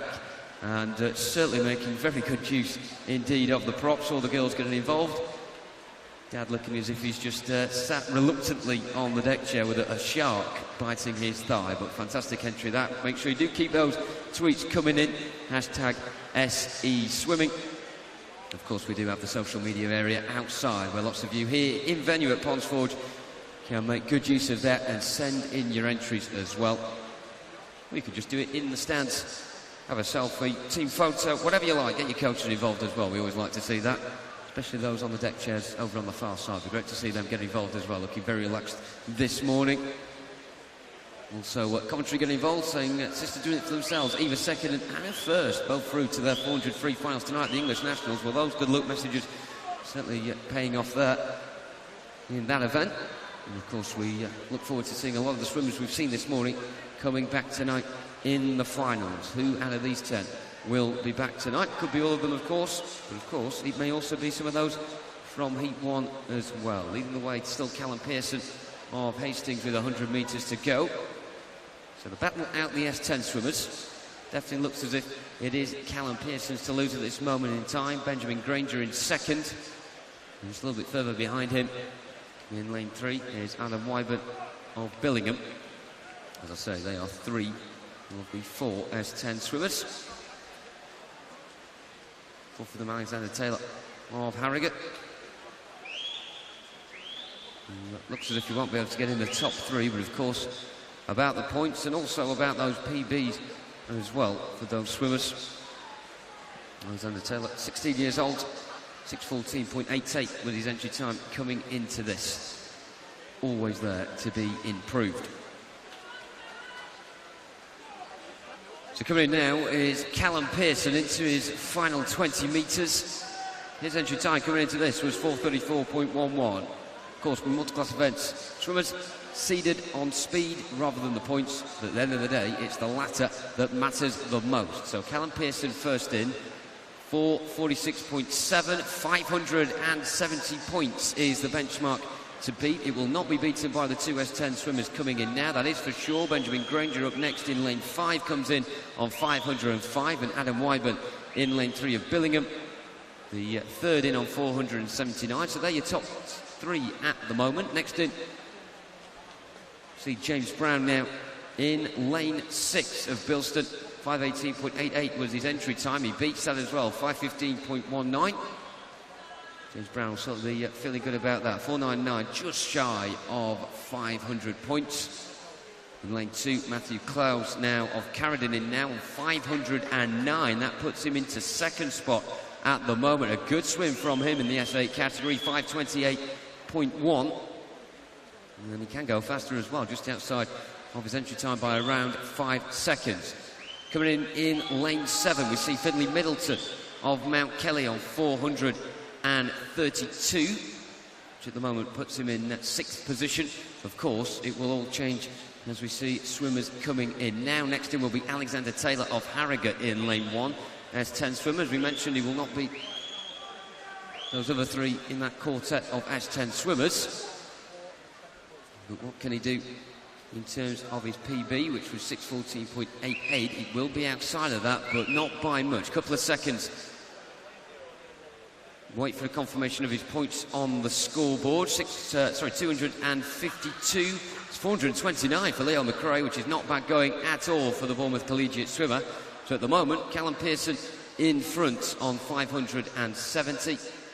In second position on 509 is Matthew Close. And 4 points behind him in third for now, Benjamin Granger of Isle of Man in lane 5. So still one swimmer to come in lane 9. That's Alexander Hobbs of Mount Kelly. He's in the S7 category, with that world record being a bit quicker than that of Leo McRae in the S6 category in lane 8. You would imagine it would be less than that of 429, but of course you never know until the supercomputer with the Gompertz function has worked it out when he comes to the wall. So good support coming in then for Alexander Hobbs in lane 9 of Mount Kelly, S7 swimmer, halfway in terms of the classifications from S1 to S14. So definitely not an easy swim at all for any of these swimmers. And Alexander Hobbs as well. Good support coming in for him then as he comes in towards the wall. 241, let's hear it one more time for all of our men's 400 metre freestyle heats. And we will wait to see the confirmation of those points coming up on the scoreboard now. Callum Pearson, top then of Hastings. Quickest time and most points as well on 570. Matthew Close in second on 509. And third, Benjamin Granger of Isle of Man on 505. So the men there completing their 2 heats in the men's multi-class 400 metre freestyle. We'll soon pass over to the women to see which one of those in their 2 heats will be making the final tonight.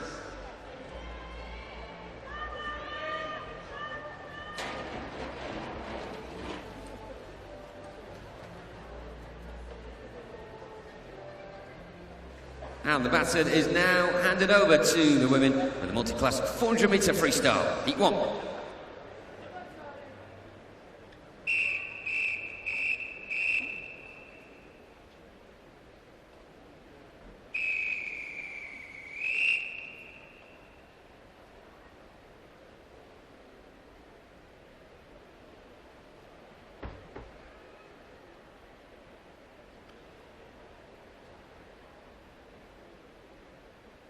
Take your mark.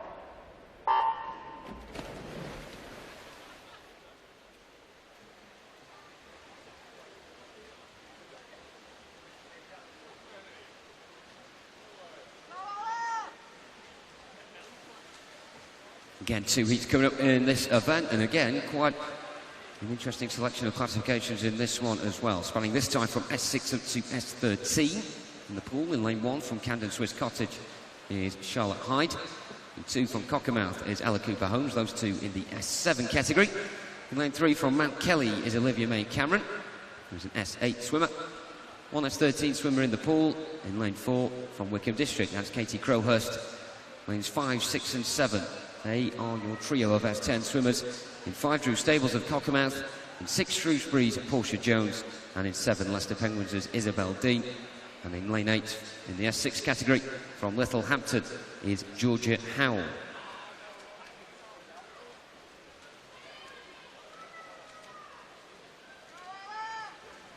I'm getting in touch saying, Ella Cooper Holmes, Multiclass 400 freestyle, have a good swim, good luck from Gran and Grandad. Also a tweet coming from Francis as well, saying good luck to all Sutton and Cheam swimmers. Steve Oxford also tweeting, updating swimmers coming up today as well. The girls 400 free completed with Megan into the finals tonight. Big well done to her. And coming up in the 50 back will be Delphi and Emily. And Jan, just quite simply using the hashtag SE Swimming. Even if you've got nothing to say, just stick on the hashtag. Let's get it trending. So as we look into the pool at the moment, at the top, Katie Crowhurst of Wickham District. Of course, you can never be misled by the distances that those in the higher classifications are in front, but Katie Crowhurst has featured quite often on the podium so far this week. What can she do over 400 metre freestyle? Well, she's got 5:38.04 as her entry time for this event. And just behind her is Drew Stables of Cockermouth, S10 swimmer. So a different world record, of course, to aim for her. With 5:39.18 was her entry time. And if she can keep this sort of distance between her and Katie Crowhurst for the duration of this race, then it'll be good going. Judged by my calculations, which of course is not as intense and complicated as the computers, but you'd imagine at the moment there's a decent distance between Katie Crowhurst in 4 and Drew Stables in lane 5.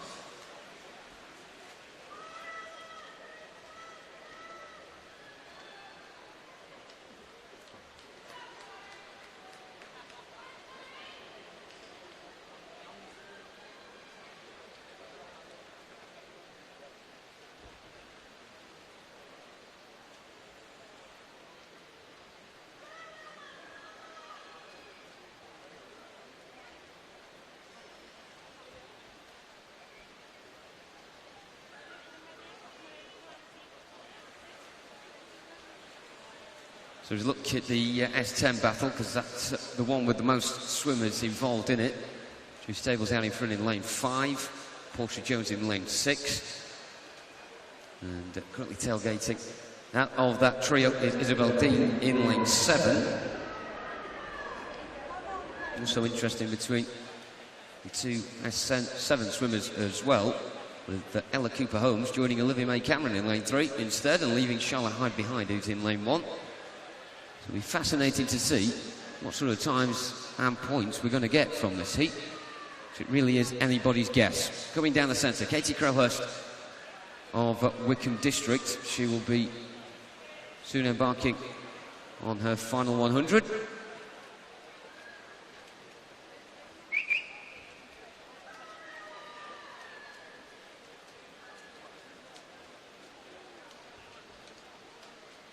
And can please our swimmers in the next event, the men's 50-metre backstroke, go to the call room if you haven't already done so. That's the swimmers coming up in event 305, the men's 50-metre backstroke heat. Please go to the call room as soon as possible. Thank you.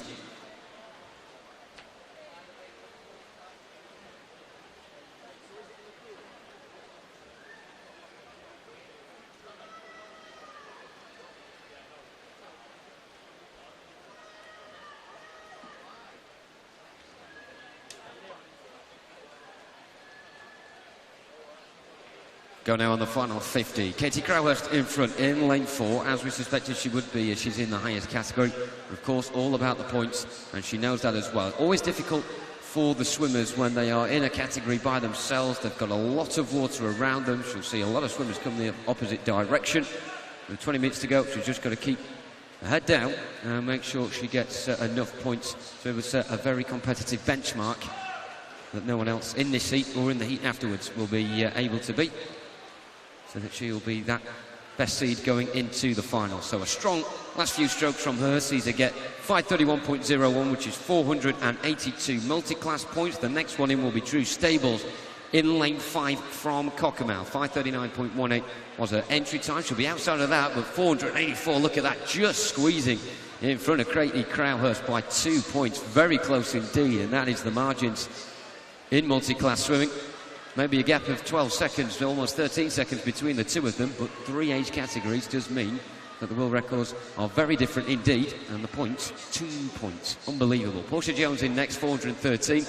Of course, the next S10 swimmer, Isabel Dean, will not be beating 484 from Drew Stables, as they're in the same category, and it's all about just straight-out time for those swimmers. In terms of Ella Cooper-Holmes in lane 2, 491. We have a new leader, S7 swimmer from Cockermouth, getting a time of 6:18.95. For the minute, that is what is to beat. Very good indeed from Ella Cooper-Holmes. S7 swimmer Charlotte Hyde, 9 seconds behind her, getting 461. So just the one swimmer remaining, and that will be Georgia Howell from Littlehampton. S6 swimmer, of course, the only S6 swimmer in the pool, and she has nothing to really base her pace on. She just has to make sure she keeps on swimming the way she has done in this opening 375 metres or so. She comes into the final 25. So at the moment, leading the way, Drew Stables on 484. It's 482 for Katie Crowhurst. And should I say, Ella Cooper-Holmes is the one in first, 491. So Drew Stables in second, Katie Crowhurst in third, and Ella Cooper-Holmes in first. Got there eventually, and I'm sure the scoreboard will make that a lot clearer at the end. Coming in now then, Georgia Howell, S6 swimmer from Littlehampton. What will those points be? 356 for Georgia Howe. She'll have to wait and see if that will be good enough for her in the final. Good swim, though, from all 8 of those athletes in that women's 400-metre freestyle heat number 1. Confirmation of those results. There we go. Ella Cooper-Holmes top on 491. A really good points tally for her in the first heat. Drew Stables in second on 484. 2 points in front of Katie Crowther. It's very close indeed. In a few moments' time, we'll be good to go with our second and final heat as well. As the swimmers leave the pool from that first heat, we're now ready to welcome for our second heat the athletes for heat 2.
Take your mark.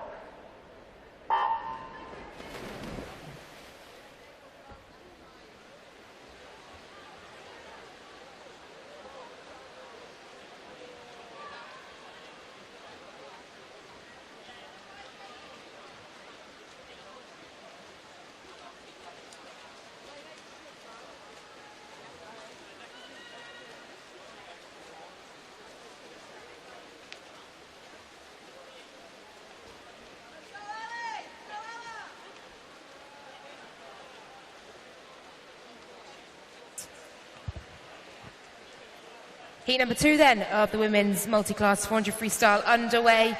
Lane 0, Genevieve Hunter of Beachfield. Lane 1, Madeline Harris of Elmbridge. Lane 2, Tully Kearney, City of Manchester Aquatics. Lane 3, Maya Briscoe of Staines. Harriet Dickinson swims for Gloucester in lane 4. Eleanor Bamber in lane 5 for Satellite. UEA Norwich swimmer Catherine Marr goes in lane 6. Holly Pinder in lane 7 for Doncaster Darts. Lane 8, Anna Binns of Orion, and in lane 9, Ella O'Donnell swims for Man and North West District.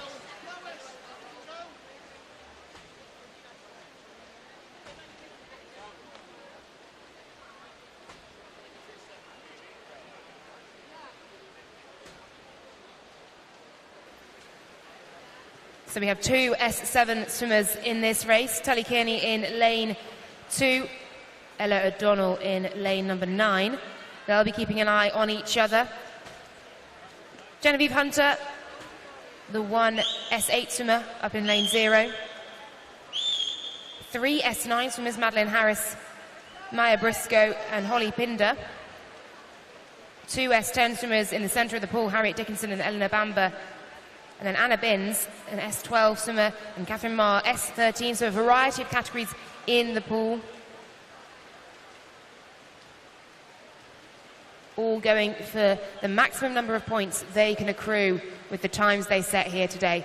At the moment, Harriet Dickinson of Gloucester very much in control of this race.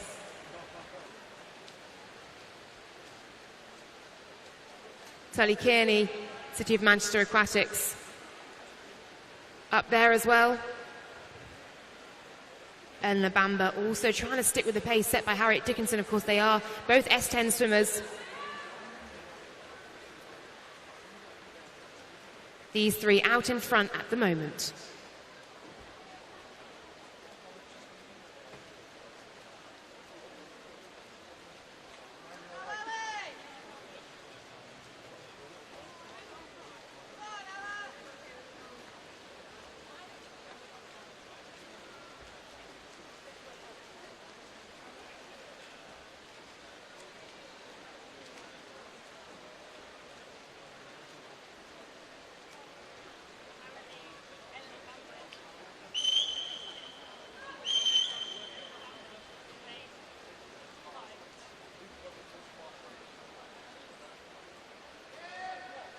Just a reminder as well, of course, about the talk tomorrow coming from Fred Furness from Swim England. I'm sure a lot of you will know him from previous talks as well. He'll be in the Skyline Bar, which is just upstairs.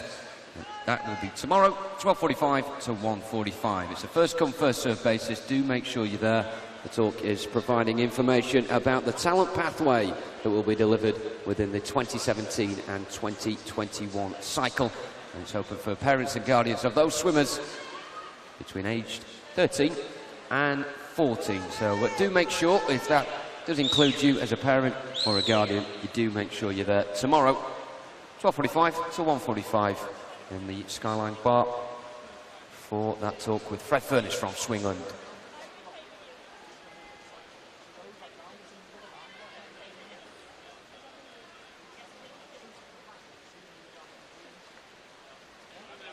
So a wide spread of swimmers across the pool at the moment, as you would expect, with a variety of classifications that we've got in the pool, as Laura mentioned.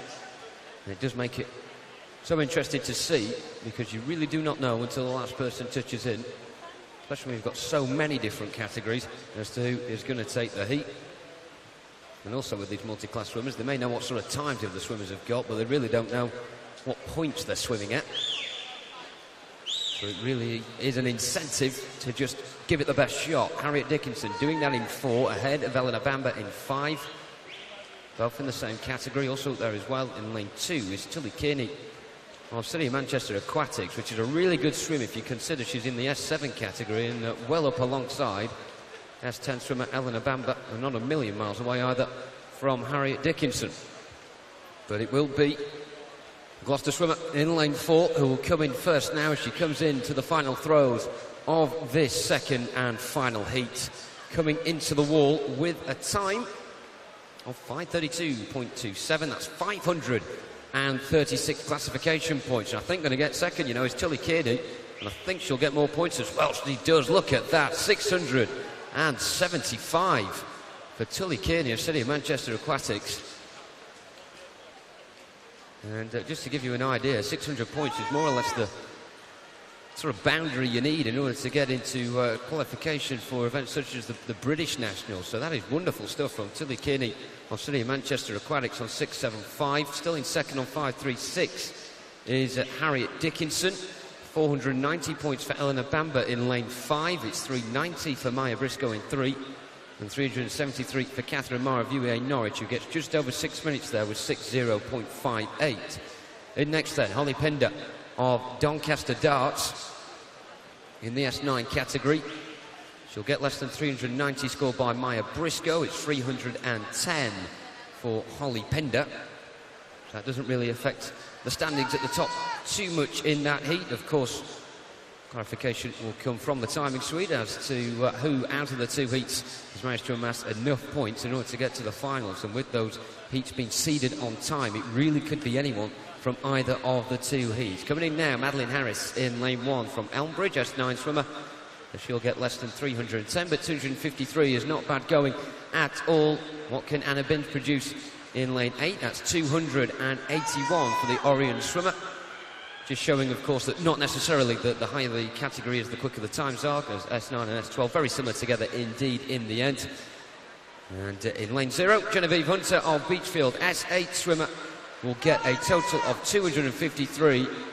And here is Ella O'Donnell now of Manchester and North West District in lane 9. Another ripple of applause erupts for our swimmers in the last 2 heats. Fantastic swimming from all of them, completed here by Ella O'Donnell in lane 9. What sort of time is she going to get? 7:38 on the dot. That's 278 points. So some really good swims in that one. Tully Kearney, exceptional on 675. We're going to wait and see, of course, how that shapes up in the grand scheme of things. A DQ to bring you as well in lane 8. So confirmation of those times and the DQ will appear on the scoreboard in a moment or two's time. There it is, Tully Kearney top, 675, really good stuff. Harriet Dickinson in second on 536, and in third position, Eleanor Bamber of 490 points of satellite. So that concludes the multi-class events for now. Good luck to all those swimmers, of course, who will get into the finals tonight. very soon we'll be switching our attention from the left side of the pool to the right side, and as you look at the end opposite the scoreboard, you can see the backstroke ledgers just being inserted now by our officials. As tricky as ever.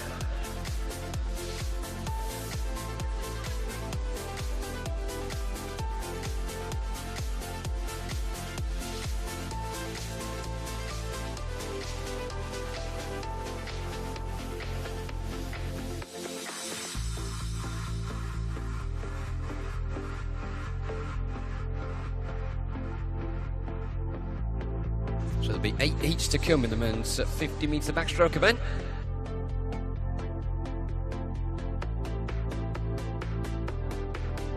Of course, make sure you do send your good luck messages in for those swimmers coming up, hashtag SE Swimming. A lot of you doing so this morning, so we've had the best traffic on Twitter that we've had all week, and a very good crowd in today as well here at Ponds Forge.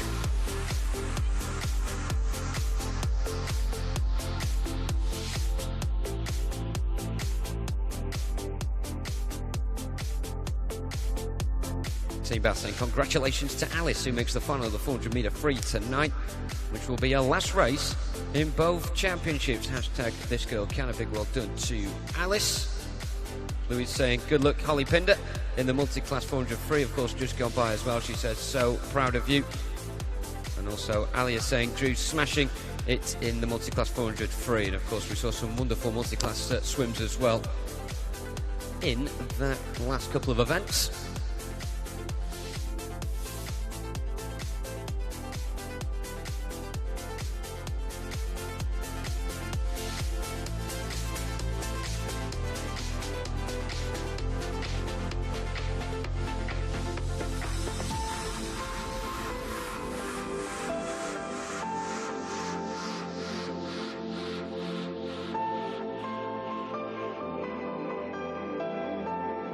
Here we go then with our next event, ladies and gentlemen. It's time for the Splash and Dash with the men's 50-metre backstroke heat. This is Heat 1.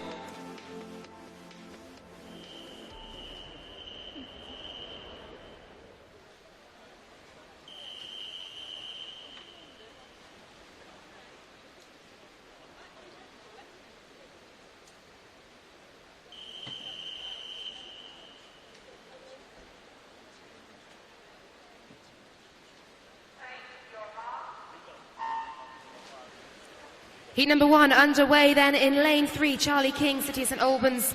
Lane 4, Louis Hayes of Sevenoaks. And in lane 5, James Hart of Reading, all entered around 30.8 or so. A very, very good start indeed from lane 5. James Hart of Reading, that red hat, just getting in front of the other two as they come under the 15-metre line up to the flags. Still very much going James Hart's way. Will he get the touch? Difficult to spot a backstroke finish. He does. 30.19, just 100th separates him and Louis Hayes of Sevenoaks. Charlie King 30.5 in third. Official results on the scoreboard as we move to Heat 2.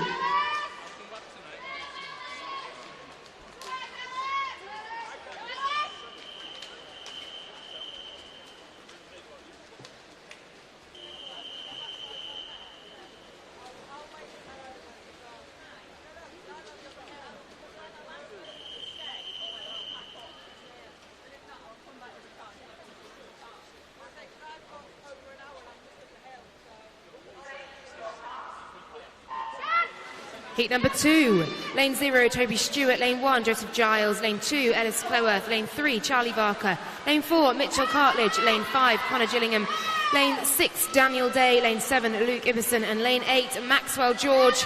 And at the moment going very well is Maxwell George in lane 8, that white hat closest to the spectator stands, looking very good. Also going well though, lane 1 and lane 2, Joseph Giles and Ellis Cloworth.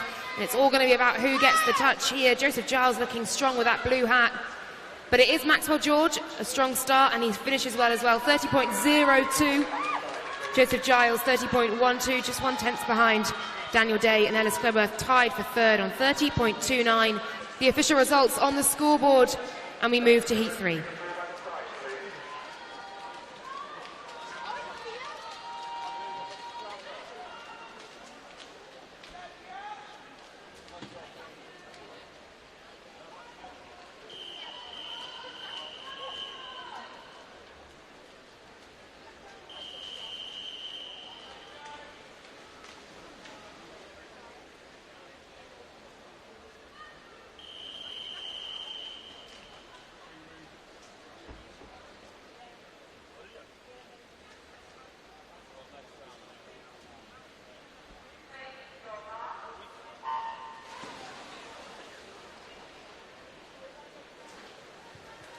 The third heat underway. In the centre of the pool, lanes 3, 4, 5, 6 and 7, we've got swimmers who have all gone sub 30. Also lane 2 as well, so this is going to be a real battle. But starting very strongly indeed is lane 7, that's Jack Plummer of Plymouth Leander, entered on a 29.86 and also going well.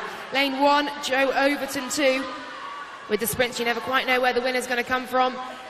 Jack Plummer takes it. Tom Mitchell in lane 2 is third. Kaio Tanner in the centre of the pool just sneaks in for second place, 29.42. Many swimmers going sub 30 there.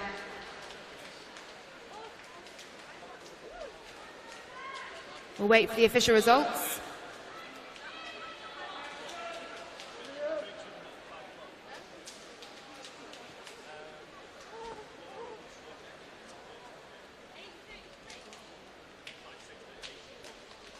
There they are. Official results on the scoreboard for you. We move to heat 4.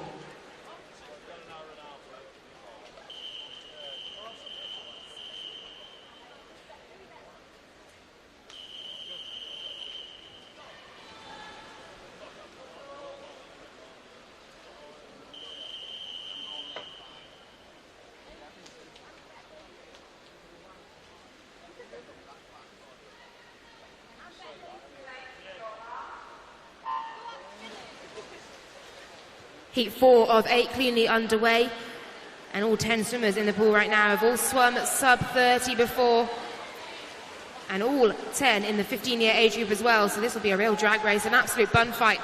And already you can see across the pool very few making actual headway ahead of the rest.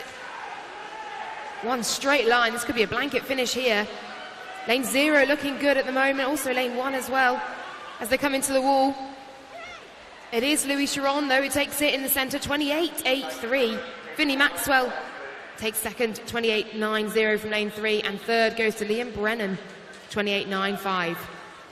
Official results up on the board for you as we move to heat 5.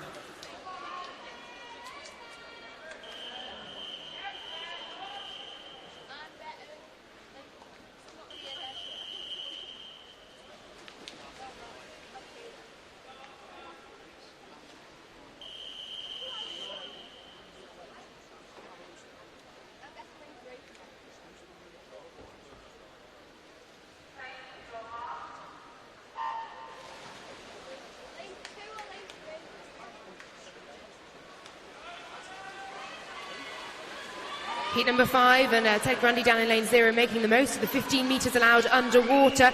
He is the only 15-year-old in this heat. He'll have seen what the fellow 15-year-olds did in the heat before, and will be looking to go that one step better. But at the moment, the focus is on the centre of the pool. Lanes 3, 4 and 5, Reece Camberchoose, Mark Evanson, Oscar Soulas as they come into the wall. It looks like lane 4 will get the touch. It is Edmondson of Team Bath, 28.50. Alex Watkinson sneaking in there from lane 9, 28.72. And in third, Reece Camberchoose of Trafford Met. Official results up on the scoreboard. We move on to heat 6.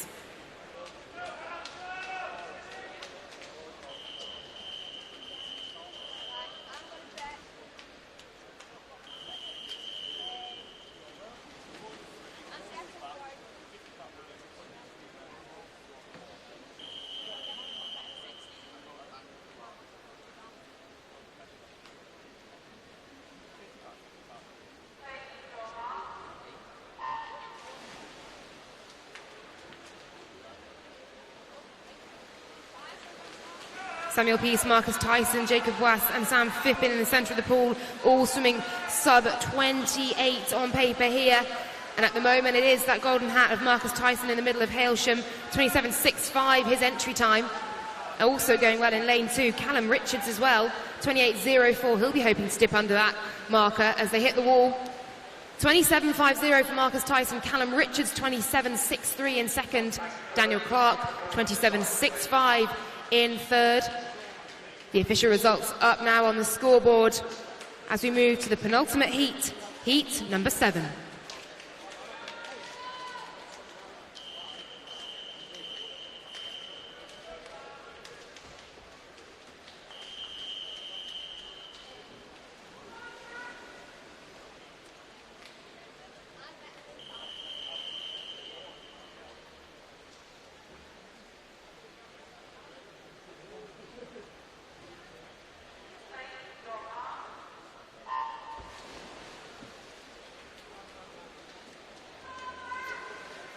Our penultimate heat will see a couple of the 16, 17-year-olds battling it out to make the final later on from 5 p.m. tonight.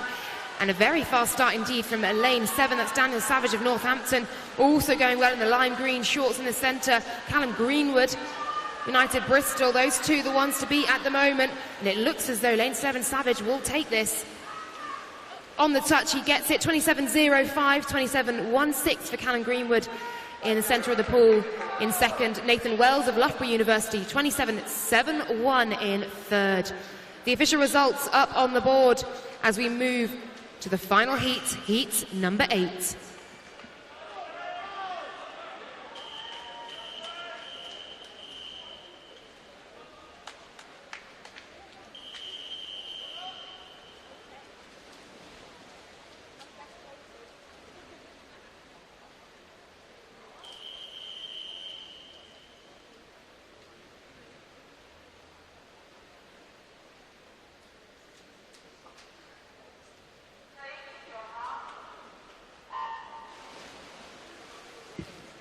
Our final heat then, we've seen 27.0. Will we see anyone go sub-27 here today?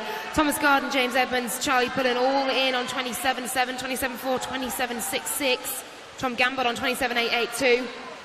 Not a great start though for James Edmonds. He's down slightly, got work to do in the final 15 metres. Going well next to him, lane 3, Thomas Garden of Bracknell. He has his head in front, that blue hat coming to the wall now.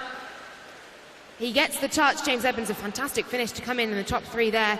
Thomas Garden wins that one, 27.35. Charlie Pullen, 27.53 of Bath University in second. And James Edmonds coming through strongly to take third spot in that heat, 27.73. 8 fast heats there of the 50 metres backstroke. We move now to the women's 50 metre backstroke.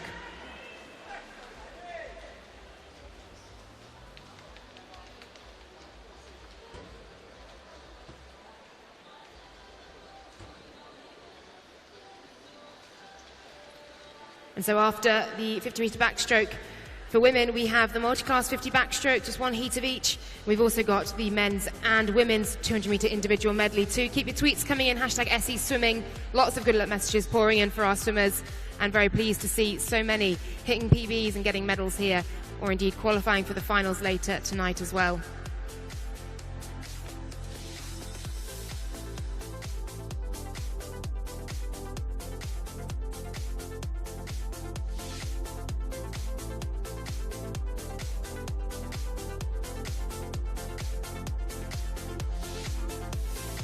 Up next then, ladies and gentlemen, it's time for the women's 50 metre backstroke heats. This is heat 1.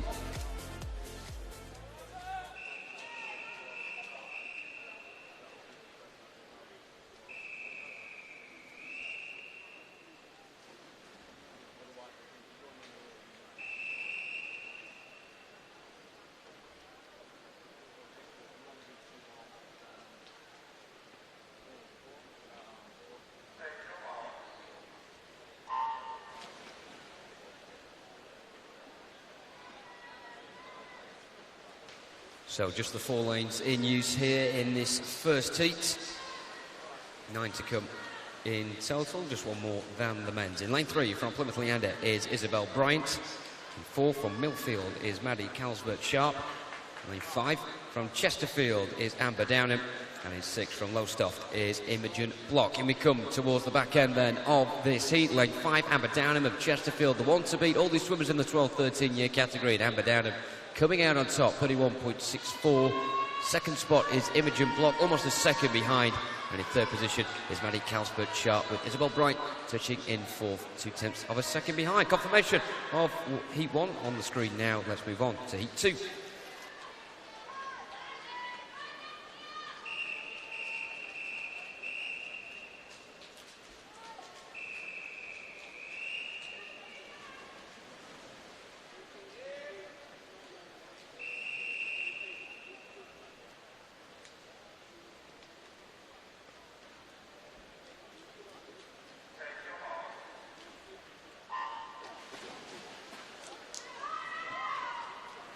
Lane 0 is Ella McGee. In 1, Hannah Hussain.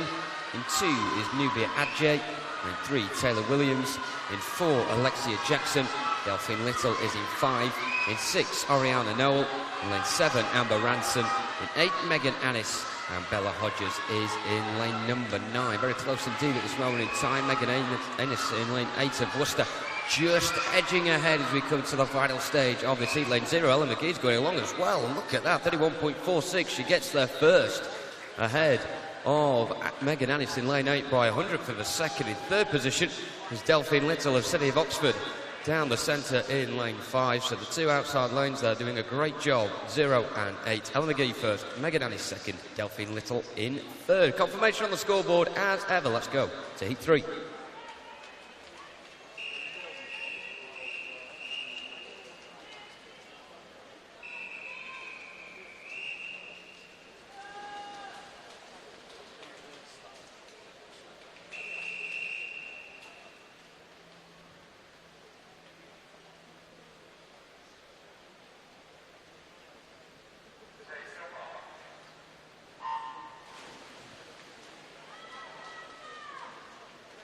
Lane 0 is Safia Button. In 1, Aaron Donnelly. Lane 2, Georgia Ashton. Ella Choan is in 3. In lane 4, Leah Whitaker.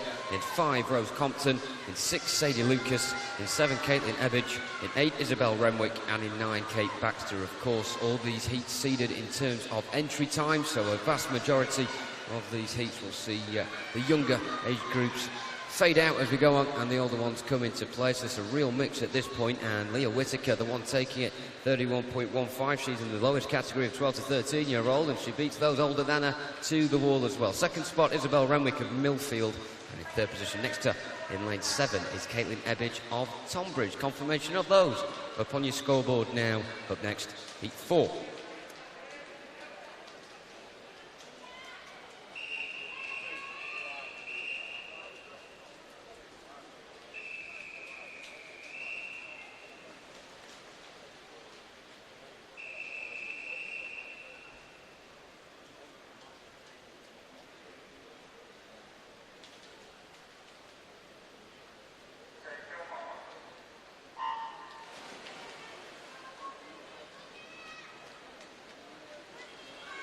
Lane 0 is Gabriella Doughty. In 1, Amelia Childs. In 2, Carice Brearley. Lane 3, Emma Nettleton. Lossie James goes in 4. Lane 5, Poppy Richardson. In 6, Amelia Robertson. In 7, Emily White. In 8, Zoe Naylor Parrott. And in 9, Madeline Soper. Of course, Poppy Richardson in lane 5, one of a few swimmers who've done the 400 free and are into the 50 back now as well. No rest for the wicked, but coming in first, lane 4, Lottie James of Abingdon Vale. 30.94, sees her get the quickest time in that heat. Under 31 seconds as well. Zoe Naylor Parrott in second of Seven Oaks. And in third position, completing the fastest trio. We have to look to lane 1, Amelia Childs, also of Seven Oaks. So 7 Oaks, 2, 3, Lottie James at the top of it. Let's move on now to heat 5.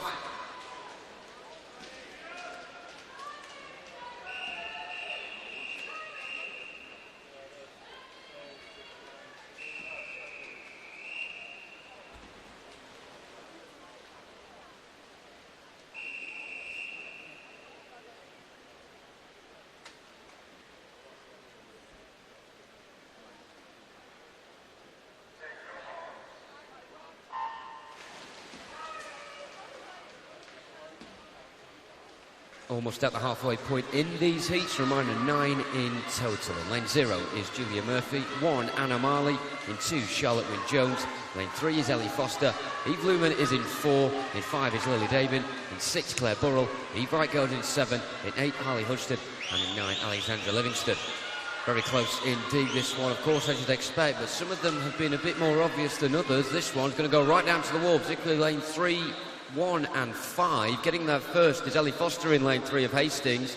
In second spot is Anna Marley of Harrogate. And in third is Lily David of Exeter City. Confirmation coming up on the scoreboard now with those swimmers in ascending order from the fastest to the slowest. It should be Ellie Foster at the top. Indeed it is. 31.58, 200ths of a second ahead of Anna Marley. Lily David in third. Up next, heat 6.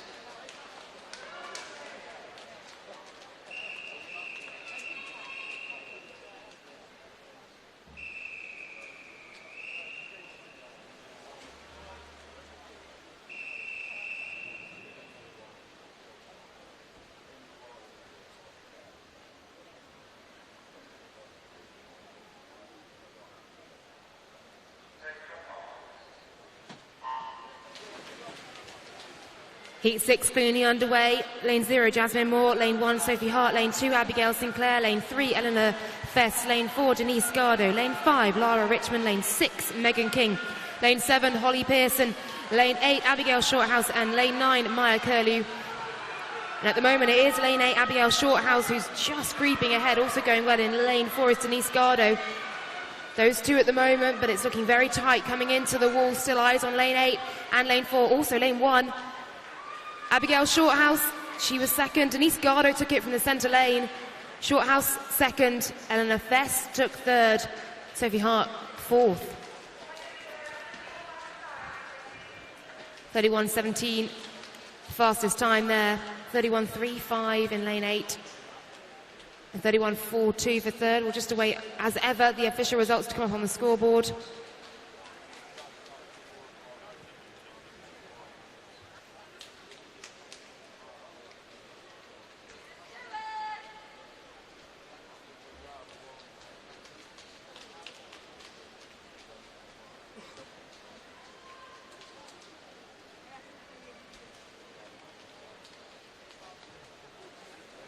Three more heats of the 50 backstroke to come before we move on to the 50 backstroke for multi-class swimmers, and then of course the 200 IM as well.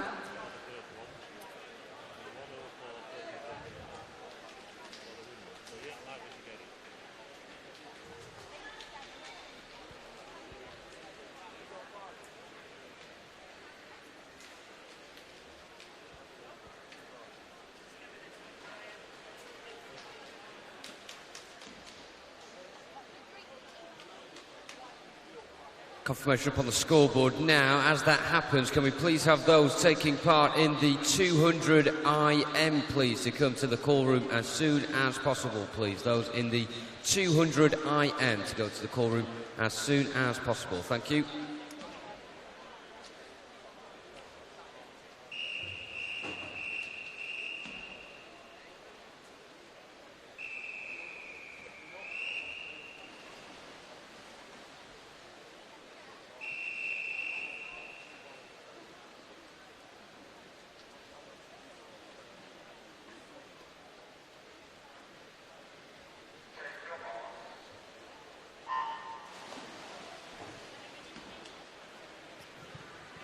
Heat number 7 underway. Lane 0, Neve James. Lane 1, Neve Page. Lane 2, Olivia Burrow. Lane 3, Grace Spong. Lane 4, Fern Middleton. Lane 5, Emily Cutler.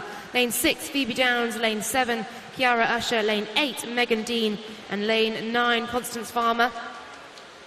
And eyes on the centre of the pool then as we see lanes 2, 3, 4 and 5 going very well to the wall. Also going well is lane 0, who may indeed take it. Neve James, no, it's in the middle of the pool. We've got first Emily Cutler touching 30.66. Grace Spong in second, 30.89. And Fern Middleton also sneaking under 31, 30.93 in third. The official results up on the scoreboard as ever, and we move to Heat 8, our penultimate heat.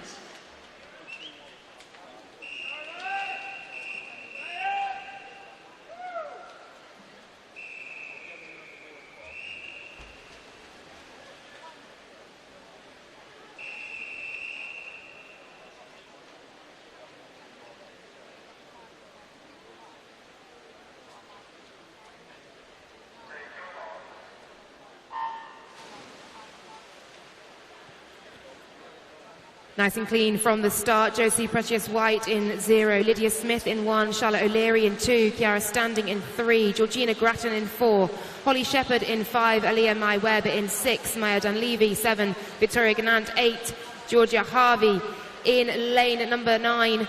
Going very well indeed in lane 3 is Kiara Standing at the moment in that green suit in the centre. Also going well in lane 6, Laya May Webb as well. It'll be all down to the touch here. It is Kiara Standing. She takes it 30.66. Alaya May Webb of Exeter City in second, 30.71. And Georgina Grattan, 30.89. Takes third from lane number 4. 50-metre backstroke, as we saw with the freestyle yesterday. So close. Official results up on the board. Just hundredths separating them all. As we move on to our final heat, heat number 9.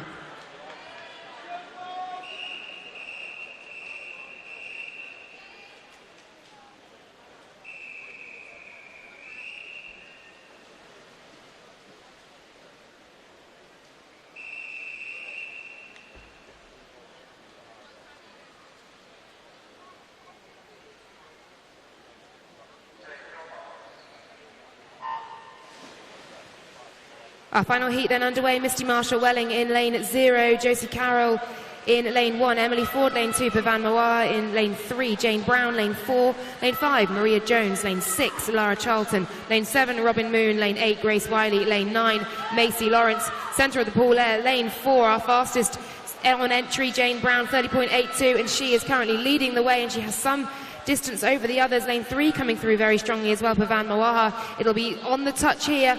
It is Jane Brown who takes it 30.63. Pavan Mawar, Borough of Harrow 30.96, and Emily Ford in third from lane 2, 31.22 for the City of Oxford. Official results then up on the board. And that is the 50-metre backstroke for men and women complete. We move on to the multi-class 50-metre backstroke.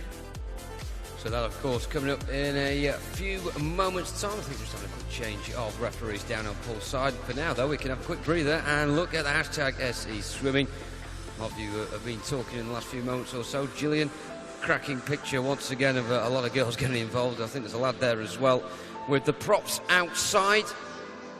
Of course, we're in that competition as well with the tier kit bag on offer for the best picture. We've had some great entries so far. A lot of people making good use of the props out there as well. Ian says, boom, cracking start and a PB in the 50 back for Ethan Campsey of Skipton. Good work. Also one coming from Inton saying all the best wishes to our girls, Katie Byrne and Lucy Pearce from Hamilton Water Louisville, competing in the 200 IM today. Of course, that coming up very soon indeed. And also Warriors saying Alex Watkinson into tonight's final in the 50 back. Well done. A good picture of him as well on the backstroke load before the start of his heat. Tasha saying go on Sadie. And Chalfont echoing that as well with go Sadie go in the 50 back.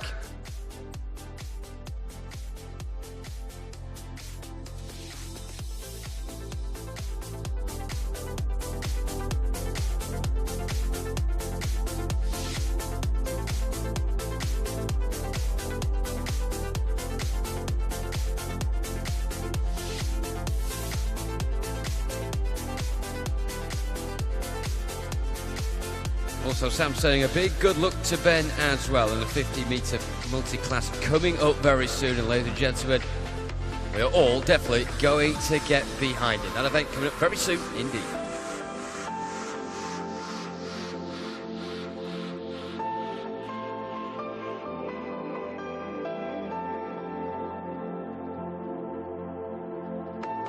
So, ladies and gentlemen, this is the men's multi-class 50-metre backstroke, Heat 1.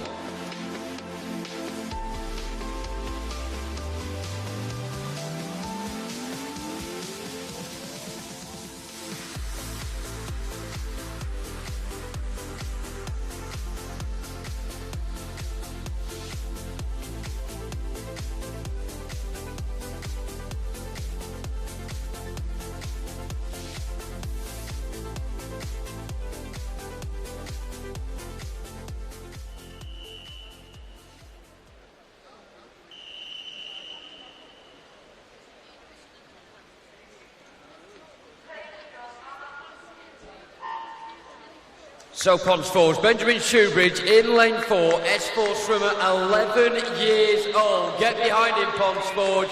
He needs your support in this one. The only way he will get a medal in this event is if he gets the British record of 54.03. It's a very difficult ask indeed, but he knows that support of the Sheffield crowd will certainly give him the determination to come up towards that line. The West Dorset swimmer doing very well at the moment. Coming past the halfway point. Really good support this, ladies and gentlemen, Benjamin Shoebridge. But the nerves kicking in before this race for him, but he definitely will be feeling very reassured indeed now by that support coming from poolside and the spectator gallery as well. Of course, the British record, very difficult to get at 54.03. But of course, when he has a time of 109.4, he'll be looking to trim some seconds off that as well. Just 11 years of age, and I really do hope we see Benjamin Shoebridge a lot more in this pool over the next few years. So in he comes towards the wall, doesn't get gold, but a new PB for Benjamin Shoebridge of West Dorset, 107.99. Fantastic stuff from that young man, getting 200 148 points. Big well done to Benjamin Shoebridge of West Dorset.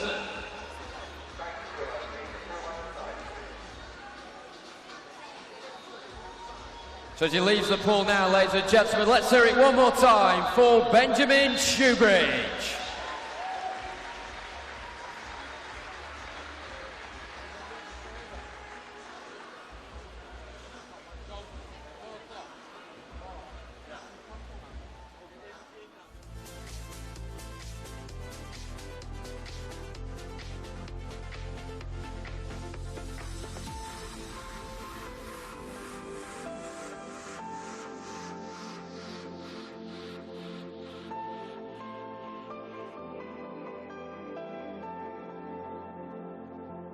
So fantastic stuff then from Benjamin Shoebridge. Still one more multi-class race to come as well, coming from the women, and the one swimmer going in that as well, Sophie Woodward, as you can see, just sat on the edge of the pool in lane 4. She's also going to go for a British record in order to be on the podium.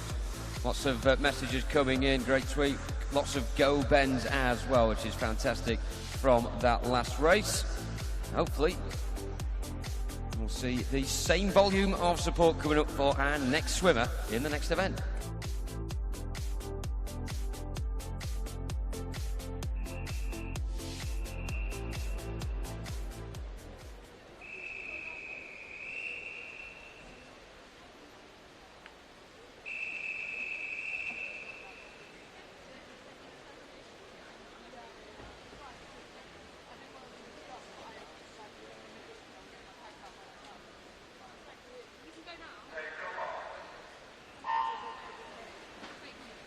Well, Ponds Forge, we gave Benjamin Shoebridge so much support coming down that length. He was very nervous before, and all the more nervous for being the only swimmer in the pool. And now, Sophie Woodward is the lone swimmer as well in this multi-class 50-metre backstroke for women.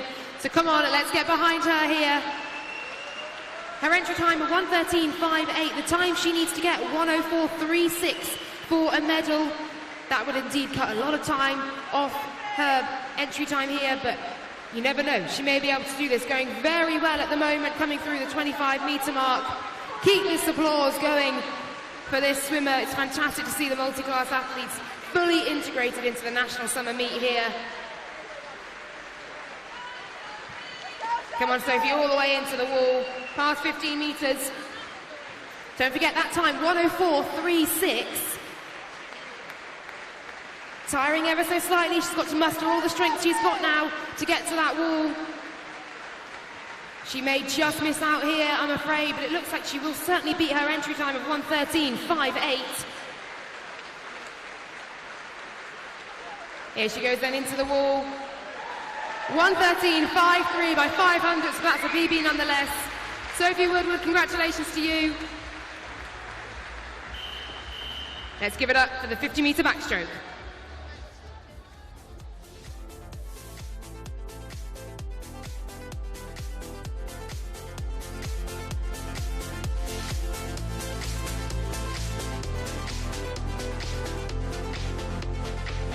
So a couple of fantastic bits of applause there. Benjamin Shoebridge and Sophie Woodward doing cracking jobs in the pool in that men's and then the women's multi-class 50-metre backstroke.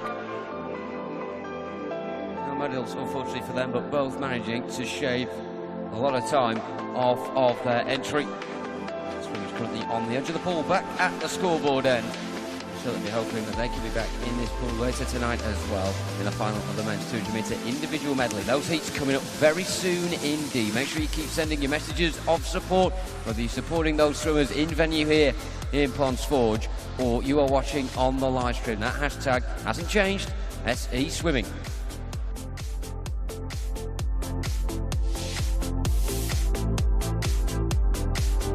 Here we go then, this is the men's 200-metre individual medley heats, beginning with heat 1.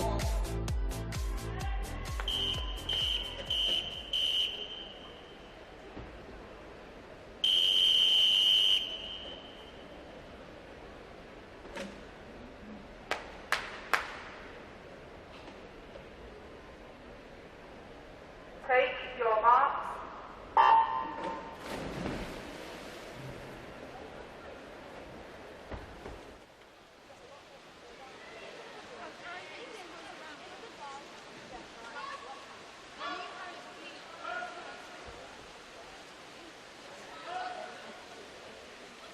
There you go then, 50 a fly, 50 back, 50 breast and 50 free. Simple as that.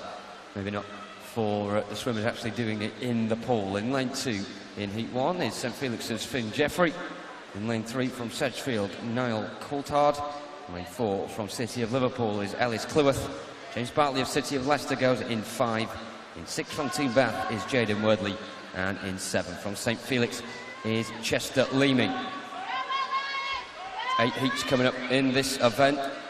It is this event after the women's 200-minute individual medley when we conclude this morning's session, which has absolutely flown by, it has to be said, especially when you consider we had a lot of 400-metre freestyle heats as well. We've absolutely raced through this morning's session and some really good swimming as well to feast our eyes upon and look forward to tonight's finals with. So, past the halfway point, we go into the breaststroke. And we see it with the 400 IM, we definitely see it with the 200 as well, and the breaststroke always seems to change things. Each one of these 5 swimmers will have their preferred stroke, and certainly on this one, Finn Jeffrey in lane 2 looks as if he's raring to go with the breaststroke here. In the first 25, he has gone from mediocrity in the middle all the way towards the front, and it looks like past the former leader, Ellis Cleworth, in lane 4. Very tight between 5, 6 and 7 with James Bartley, Jaden Wordley and Chester Leeming on that far side. These swimmers also in the 13-14 year category, which is usually the case in the first 2 heats. So what sort of benchmark can these swimmers set? Finn Jeffrey definitely going out hammer and tong and making sure that it is he who sets the first fastest time in this event. 25 metres to go on the freestyle. He's picking up more or less where he left off with the breaststroke as well. Beginning to emerge in lane 5, James Bartley of City of Leicester ahead of City of Liverpool's Ellis Cleworth. It's still even Stevens between Jaden Wordley in 6 and Chester Leeming in 7. As they come up towards the wall, Finn Jeffrey leads the way, spearheading the pool with a time of 2:20.49. James Bartley in 2nd on 2:21.92, and completing the fastest trio that time around, Ellis Cleworth. Chester Leeming coming out on top in the battle between he and Jaden Wordley in lanes 7 and 6 respectively. Let's have a look how that shapes things up then when it comes to the confirmed results up on the scoreboard. Finn Jeffrey up on top, James Bartley 2nd, Ellis Cleworth in 3rd. Let's go on to heat 2.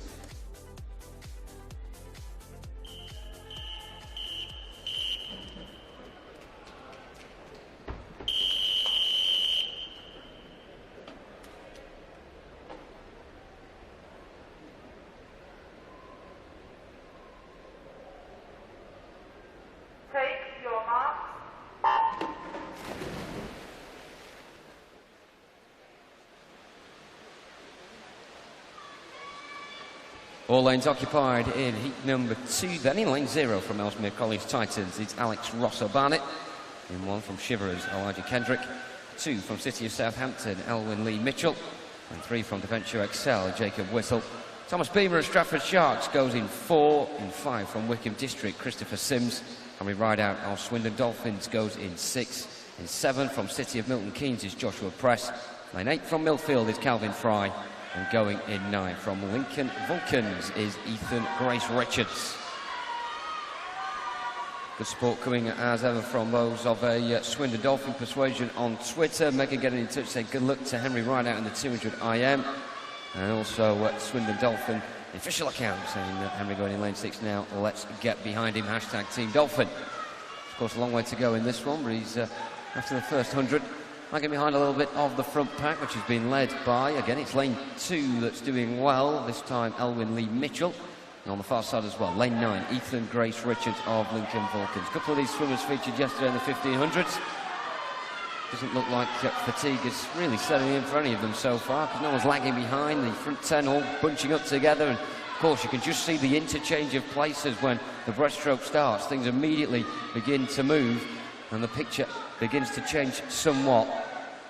Complexion right now sees Jacob Whittle in lane 3 go from 3rd into 1st position, and bursting in lane 5 Christopher Sims of Wickham District as well. But really it could be any one of 3 here, anyone who could take the top 3 here out of the 10. 50 metres to go then. Who turns first? Your answer still Ethan Grace Richards in lane 9 Lincoln Vulcans, somewhat going unnoticed on that far side, the side nearest to the spectator gallery, but he's ticking along very well indeed, breathing, looking outwards towards the pool side. He doesn't really know what's going off inside him. Well, with 25 metres to go, he's the one in front. Good burst in lane 3 from Jacob Whittle of the Venture Excel, who still is knocking on the door. In lane 0, Alex Rossabani of Ellesmere College Titans is throwing his hat into the ring, as is Christopher Sims in lane 5 of Wickham District. Great end to this one then. Touching in first is Ethan Grace Richards of Lincoln Vulcans, over 400 metres there. I think he led the whole way, 2:20.62 on the outside lane. Second spot for Jacob Whittle of Da Vinci Excel. And then all the way to the near side we go for third spot, and Alex Rossabani in lane 0 of Ellesmere College Titans. So let's have a look at the confirmation of those results. Two outside lanes there will be merged together into first and third, with Jacob Whittle separating the two of them.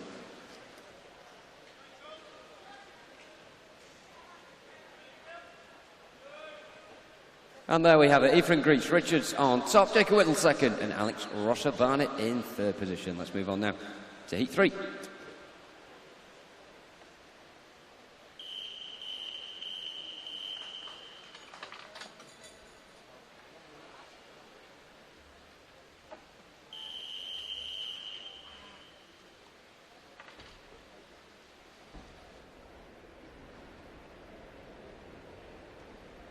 Take your marks.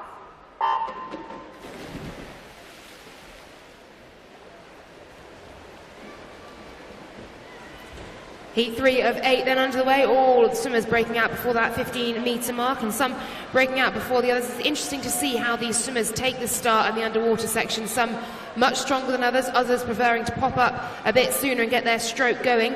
In lane 0 we have Thomas Lehman of RTW Monson. Lane 1, Luca Frankhauser of Guildford City. Lane 2, Harrison Barber of Biddulph. Lane 3, Jackson Olin, Camden Swiss. Lane 4, Louis Fenson of City of Coventry. Lane 5, Zeman Parker Cox, Leicester Sharks. Lane 6, Harry Andrew of Wellingborough. Lane 7, Alex Vonks of Haringey. Lane 8, Jay Cushion of Winsford. And in lane 9, completing the 10 at swimmer field, William Geary of Worcester. What a start we've got here from Jackson Olin in lane 3. Clearly a very strong fly and backstroke swimmer. He turns now onto the breaststroke, as Jono said earlier, as we said in the 400 IM heats yesterday. This is often the point where things begin to change, and swimmers who favour the breaststroke will start to come through, and you can see that now certainly in lane 6 with Harry Andrew, that blue hat quite close to you in the spectator stands. He's beginning to move through the field, as is lane 1, Luca Frankhauser as well. And Harry Andrew making headway here. So too is Jay Cushion in lane 8. And our early leader, Jackson Olin, being reeled back in. Now, very often you will see swimmers going out very hard indeed on the fly and the backstroke if perhaps they know their breaststroke isn't as strong as others in the field. And then, of course, they turn together and it all comes down to that final dash for the line over a 50-metre freestyle, where things really begin to hurt. Looking very strong though at the moment, lane 8 and lane 1. Frankhauser and Cushion both doing very well indeed here. Jackson Olin still there though, hanging in after a fast start. It's between these three for the touch then, in heat 3. Up to the wall, and it is Jay Cushion who just takes it. 2:18.97 for him. 2:19.08 for Frankhauser, and Parker Cox steals the touch for third. 2:19.22. Jackson Olin in the end just a tenth behind. 2:19.32 for fourth. The official results on the scoreboard, and we head to heat number 4.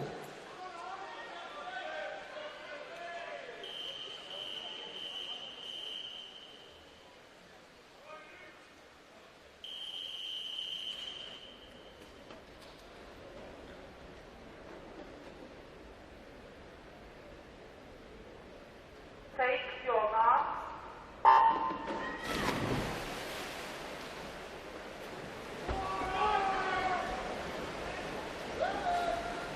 A clean start then. Lane number 8, Luke Skelding of City of Derby, quickest off the block, quickest reaction time there.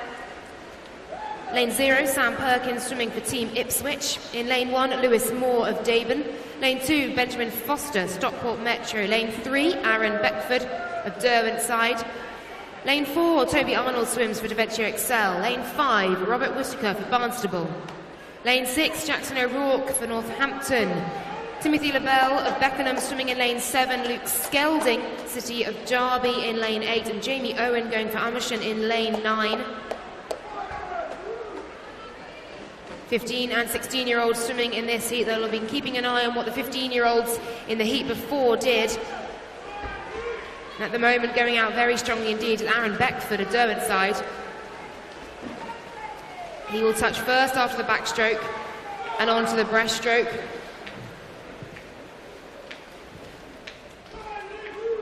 But now we start to see the breaststrokers coming to the fore.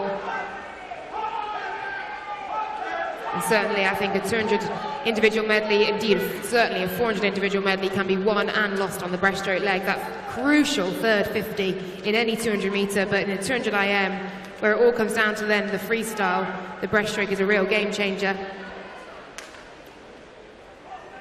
And you can see now the field just starts to level up a little bit. They're all coming into the wall together, and that early lead for Aaron Beckford in lane 3 has been somewhat eroded here. Lane 6 and lane 8, Luke Skelding and Jackson O'Rourke touch first and second. And now the sprint is on down this freestyle leg, where everything is screaming at you to stop, especially after changing from fly to back to breaststroke, to then go on to freestyle and have to sprint. It takes a specific type of swimmer, and medley swimming is very difficult indeed. Super strong finish though from lane 6. Jackson O'Rourke, proven freestyle, he's going to take the touch here. 2:16.54 for him, 2:17.78 for Whitaker, just one lane inside him on 5 and 8. Luke Skelding, 2:17.82 for third.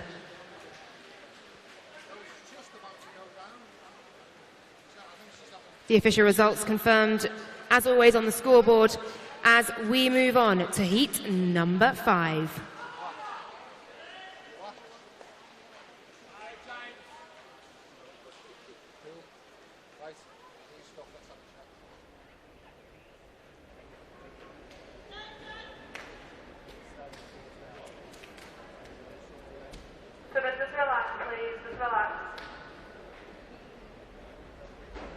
Just a couple of gremlins, unfortunately, in the system, but we can fill the time now with the hashtag SE Swimming. Slight breather for us then in the middle of these heats, and let's see what you've been saying, as ever, on the social.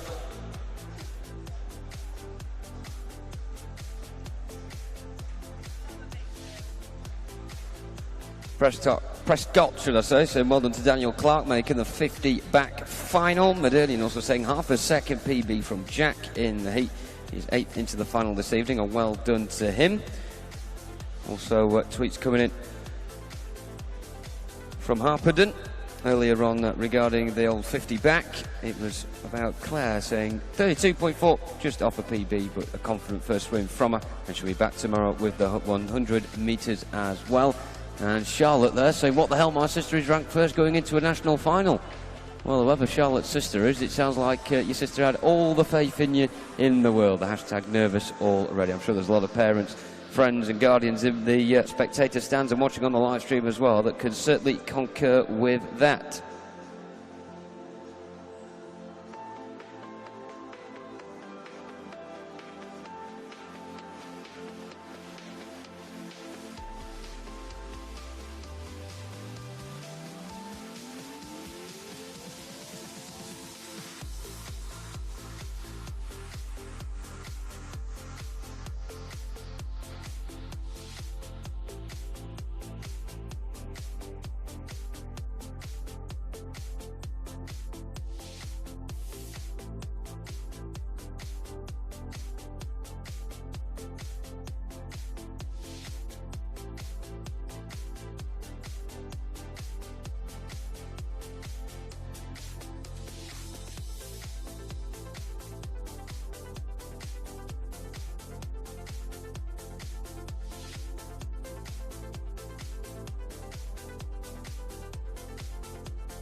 So, ladies and gentlemen, it gives us a fantastic chance to look at your faces on this Friday. Come on, give us some waves. How much you're enjoying day number 3. I can see it's a shame Derwent's side, you're just off the screen, but I can see you. That's all that matters. That is all that matters. Of course, Derwent's side coming up very soon indeed. And we're now ready for our next heat, which is heat number 5.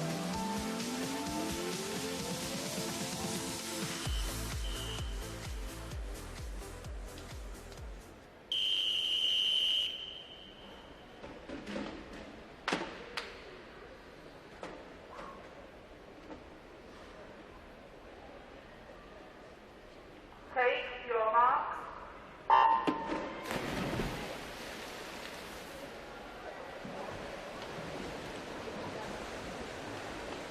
So apologies, ladies and gentlemen, for that slight delay in proceedings, but I'm sure it's just increased the anticipation for this 5th heat. And going in the pool here in lane 0 from Team Bath is Dylan Hood. In 1 from Melton Mowbray, William Graham. In 2 from Chestnut Street is Alex Mason. In 3 from Warrington Warriors, Alex Watkinson. In 4 from City of Sheffield, Michaelo Rosenfeld. Lane 5 representing Wickham District is Timur Gullian. Lane 6 from Northampton, Jack Buswell. James Chennels of Berkhamsted goes in 7. In 8 from Mount Kelly is Lewis Smart. And in 9 from Soundwell is Jed Woodruff. Of course, not ideal when the swimmers have to wait a couple of minutes longer, but I mean, what sort of things would you be doing in that position? It's a difficult one. Before a race, you've almost got a routine and you know exactly what you're going to be doing, and you time that warm-up to when you think you'll get the gun and you'll get on the block or indeed get in the pool.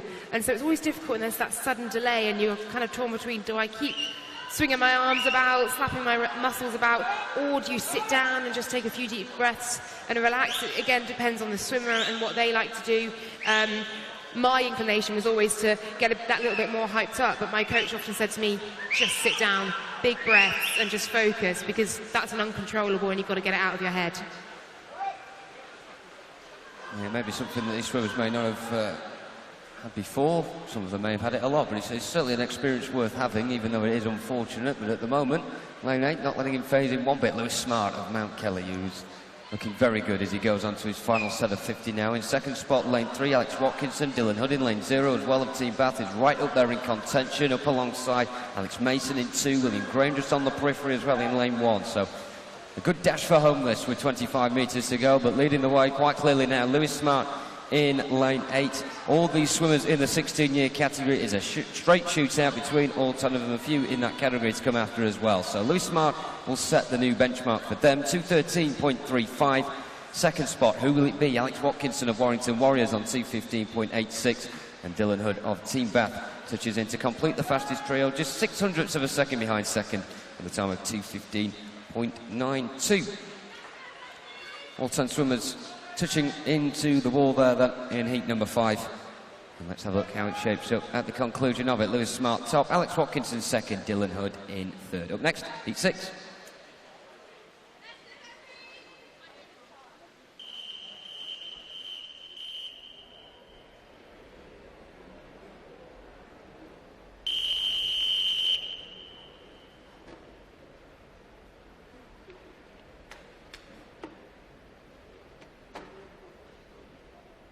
Take your mark.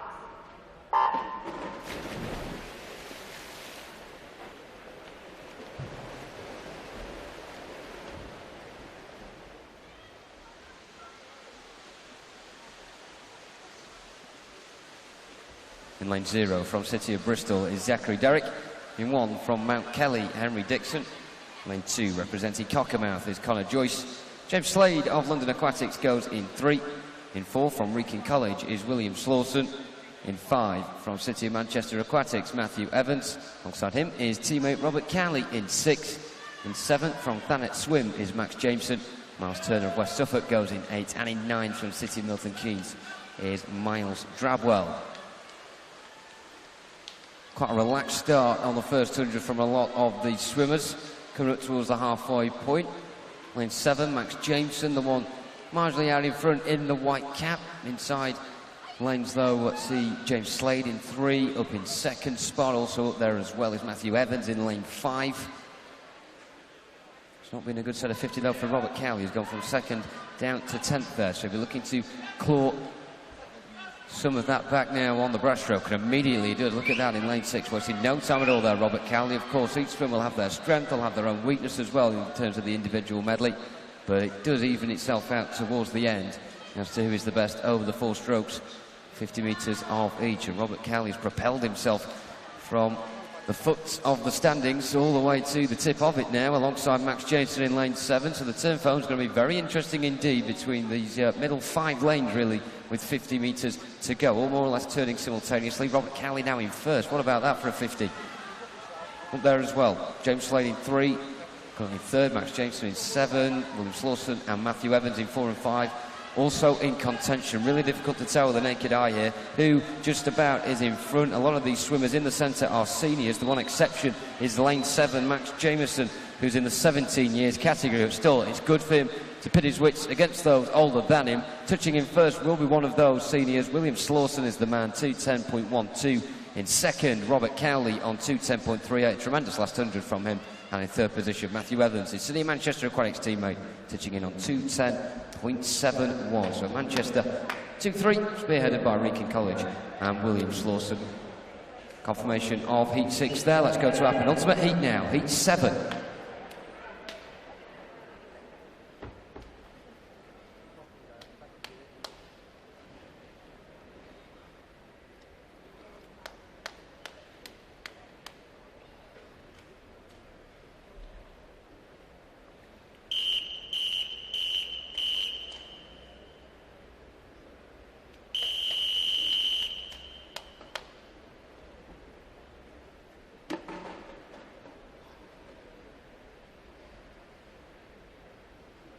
Take your marks.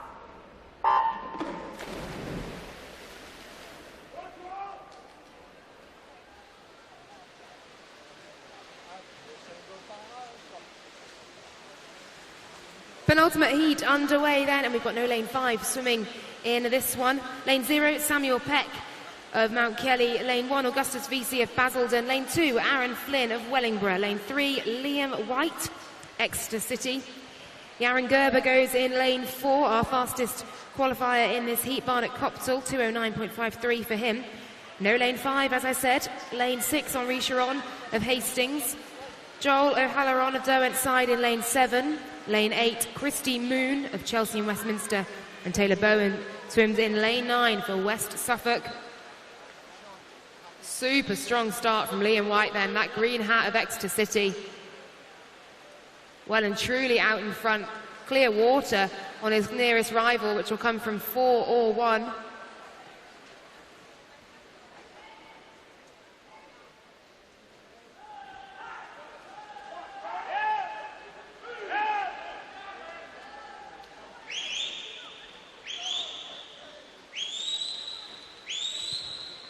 As we turn onto the breaststroke leg, then still very much Liam White in control here, but creeping up on the lane next to him, Yaron Gerber, Barnett Copsall.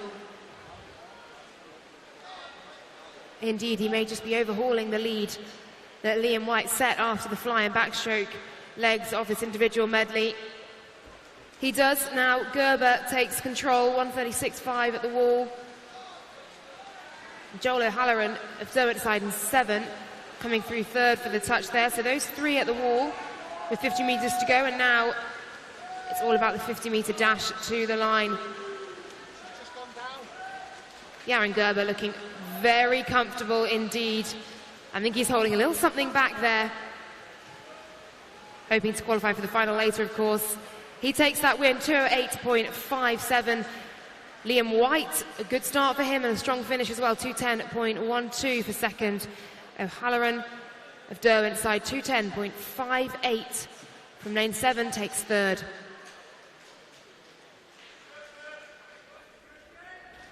They are your official results as we move to our final heat, heat number 8.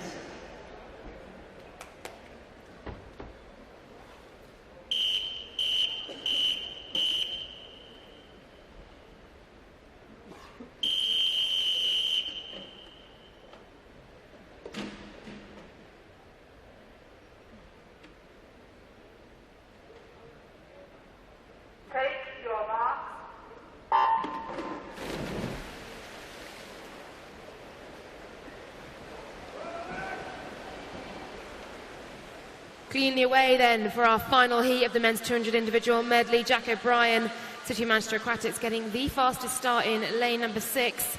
In lane 0 we have Ben Hooper, Borough of Harrow swimming. Lane 1, Jamie Scholes, City of Peterborough. Lane 2, William McIntyre of Louth. Lane 3, swimming for Loughborough University, it's Nathan Wells. Matthew Donville goes for Warrington Wanderers in lane 4. Hayden Griffiths in lane 5 for City of Manchester Aquatics. His teammate and that fast starter, Jack O'Brien, going in lane 6. Oliver O'Halloran of Derwent side in lane 7. James King of Western-super-Mare in lane 8. And Richard Kozabayev of Hackney completes the field in lane 9. And already we have a very smooth backstroke leg here from lane 4. Matthew Donville of Warrington, that yellow hat in the middle. A very neat back to breast turn as well. Now into the breaststroke leg, 58.3 his time at the wall after that first 100. He is, of course, the fastest qualifier on entry times, 2:09.33, and somewhat ahead of the rest of the field, who were on 2:11 or 2:12 in this heat. So 2:09.33, the time that is entered here for Donville. The rest of the field just creeping back on him slightly. Nathan Wells making progress on the breaststroke leg and turning just a fraction behind him or so. But still Donville in control here in this final heat of the 200 metres individual medley. And now Donville takes control. A lovely freestyle as well, relaxed rhythm. But he's being challenged strongly by Nathan Wells of Loughborough Uni, that purple hat next to him. I think Donville's just done enough to get the touch. Depends how much Wells has left. He does. 2:07.53 for Matthew Donville. Nathan Wells touching second, 2:08.03. And Jack O'Brien winning that bunch sprint for third, 2:12.92. And there concludes our heats of the 200 metre individual medley. And we move on now to the women's event.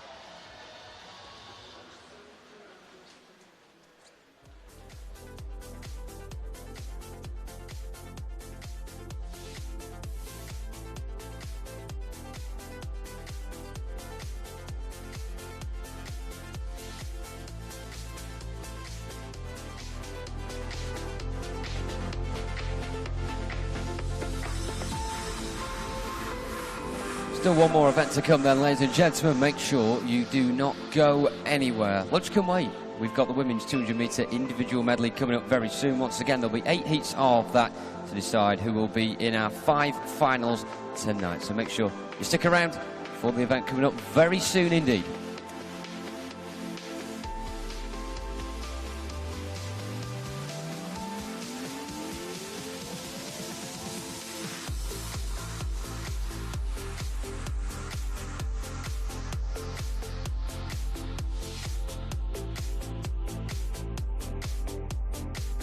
Here we go then, ladies and gentlemen, time for the final event of the morning session. It's the women's 200 metre individual medley heats. This, heat 1.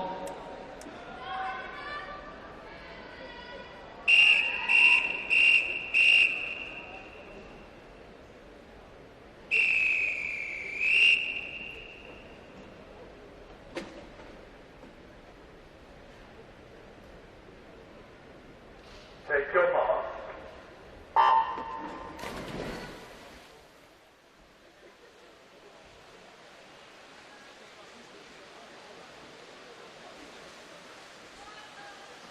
Of course, always fine with the younger age groups that we do see more at the start of the heats, that they take part in quite a lot of events, and the same is the case here as well in the women's 200 metre individual medley. Some of these swimmers that you'll see across the next 8 heats featured earlier on in the 400 metre freestyles as well. So they've certainly got an awful lot of stamina. That is for sure, as we look here at heat number 1. In lane 1 from Barnes is Adelaide Gradias. 2 from Cleethorpes, Ella Bainbridge. Lane 3 from City of Liverpool, Lois Keys. In 4 from Royal Wolverhampton is Helena Mole. Lane 5 from Wigan Best, Jennifer Green. In lane 6 is City of Manchester Aquatics, Chiara Tomasello. In lane 7 is Chesterfield's Amber Downham, as we come towards the halfway point.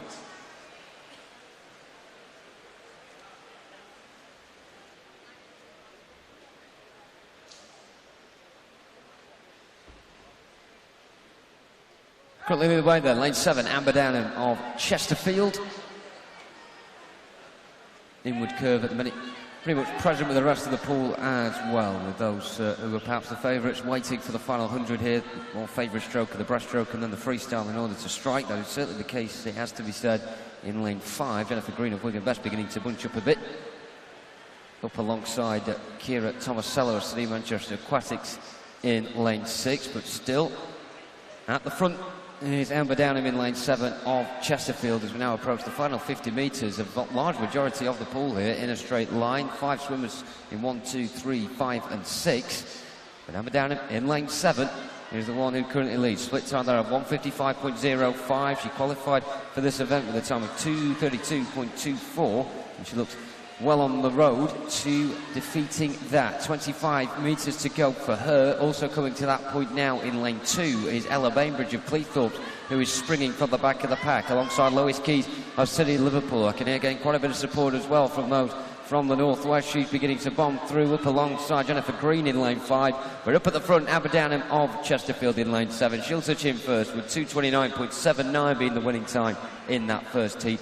Lois Keys of City Liverpool second on 2:30.77, a strong last 50 for her, and Jennifer Green joins her in third position, 2:31.83. Your fastest three will be shown on the scoreboard soon. There you go. Of course, all about times rather than placings in the heat. Amber Downham at the top of heat 1. Up next, heat 2.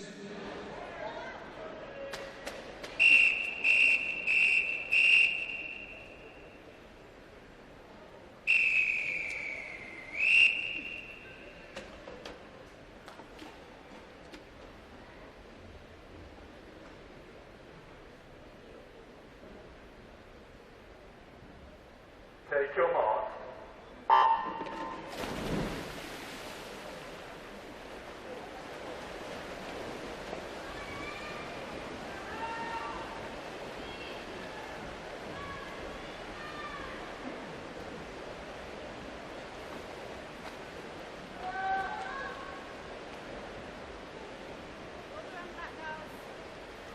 In the call for this one then, lane 0 from Hamilton Waterlooville, Lucy Pearce. In lane 1 from Borough of Waltham Forest, Emily Eiley. 2 from City of Bristol, Georgia Gussie. Lane 3 from Teddington is Beatrice Varley. Millie Checkley of City of Birmingham goes in 4. In 5 from Guernsey is Laura Lacrasse. Lane 6 from City of Coventry is Erin Jones. Hermione Rowe of City of Bradford goes in 7. 8 from Colchester is Sophie Freeman, and in 9 from Samwell, Sophia Soteriou. But we come towards the halfway point, quite clear at the minute who's leading the way. Pretty symmetrical stuff as well, both of the inside right and inside left lanes leading the way. Lane 1, Emily Eiley of Borough of Waltham Forest alongside Sophie Freeman, and lane 8 of Colchester is the one who just got there first at the halfway point with the split times by around half a second or so. But expect the assault from the central lanes to start right now. Lane 3, Beatrice Varley of Teddington, the first one to begin to make her move with the breaststroke. Also on the near side in lane 0 as well, Lucy Pearce of Hamilton Waterlooville looking very keen to press forward and put pressure behind the right shoulder of Emily Eiley. Also in lane 5, Laura Lacrasse of Guernsey alongside Erin Jones in 6 of City of Coventry. So those two beginning to arm themselves and propel forward as well. Now joined by Millie Checkley of City of Birmingham. So a lot of the swimmers in the party here are ready to go for a faster time as possible in this heat. Who is going to battle and take the first position? Of course, a couple of age categories to keep your eye on here. 12, 13-year-old. The main focus in this heat in lanes 1, 2, 4, 7, 8 and 9. With the remaining 3 in the 14-year category. Lucy Pearce in 0, Laura Lacrasse in 5 and Erin Jones in 6. So a lot to be decided, of course, as ever, over the course of the next few heats in the different age categories. And this one could have a big part to play in it. Sophie Freeman still trying to scramble for first position. Still up alongside Emily Eiley, but surging down the centre of them is Beatrice Varley in lane 3. From a three-way tussle to the touch, and Sophie Freeman gets there first, 2:28.72. Second spot, Beatrice Varley just managing to pip Emily Eiley to it.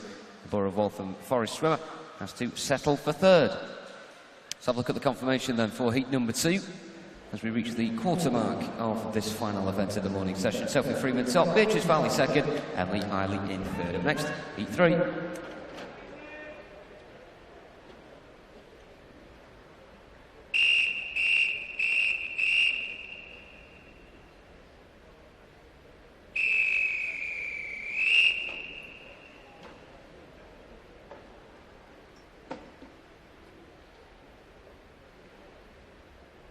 Take your mark.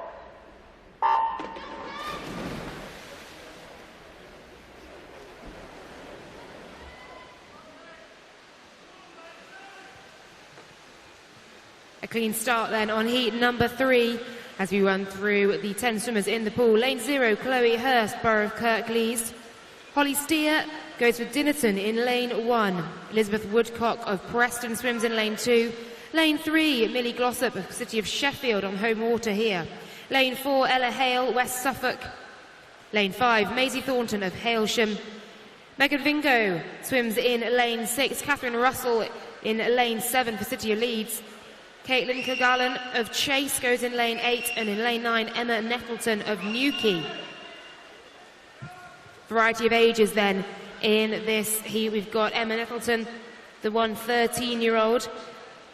Otherwise, it's a 14 and 15 spread for the rest of the swimmers.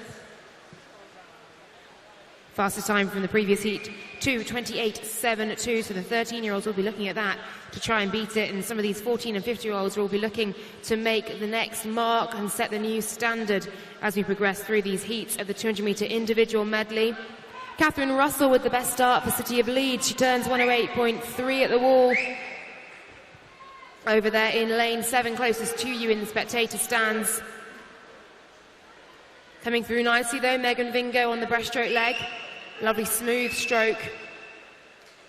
Also making headway, Chloe Hurst in lane 0 as well, closest to us here in commentary.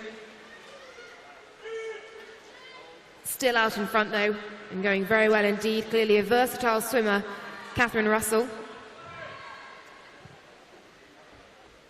And she's got a clear lead coming in to the final leg here of the freestyle. Catherine Russell, a 15-year-old in this event, in this heat swimming here, will be looking to set a fast time for others to match in the heats to come. Into the final 25 metres now, and while Catherine Russell is out ahead, the race is very much on for second, third, fourth, between lanes 6, 5 and 2. And indeed 0 coming through as well now. Chloe Hurst doing well. She may even touch for second here over Megan Vingo in lane 6. The win though goes to Catherine Russell, City of Leeds, 2:25.59 for her. Chloe Hurst does indeed get the touch for second place, 2:29.01. And Megan Vingo just 300ths behind, 2:29.04. So a new benchmark set then, 2:25.59. The time to beat. The official results up on the scoreboard as we move to heat number 4.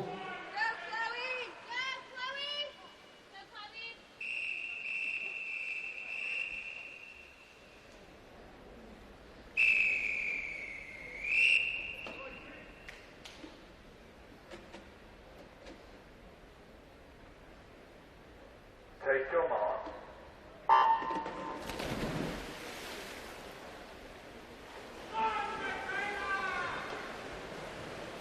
Fast starts then from both lane 0, Chloe Quarton, City of Liverpool, and Maya Hall in lane 4 in that pink suit, flew off the blocks. Isabel Hume of Northampton swims in lane 1, Michaela Stephen, City of Derby in lane 2, Abigail Miles, City of Sheffield swims in lane 3, Maya Hall in that pink suit in the middle of lane 4 swims for Loftus Dolphins, Olivia Norman of Colchester touches first after the fly in lane 5, Emily Eveling of Mount Kelly swims in lane 6. Rebecca Flisher of Nova Centurion in 7. No swimmer in lane 8 in this heat. Lottie James, though, goes for Abingdon Vale in lane 9. A difficult task when you're in an outside lane with no one next to you, very much on your own. So Lottie James really having to just concentrate on her own race and focus on the processes she's gone through to get here.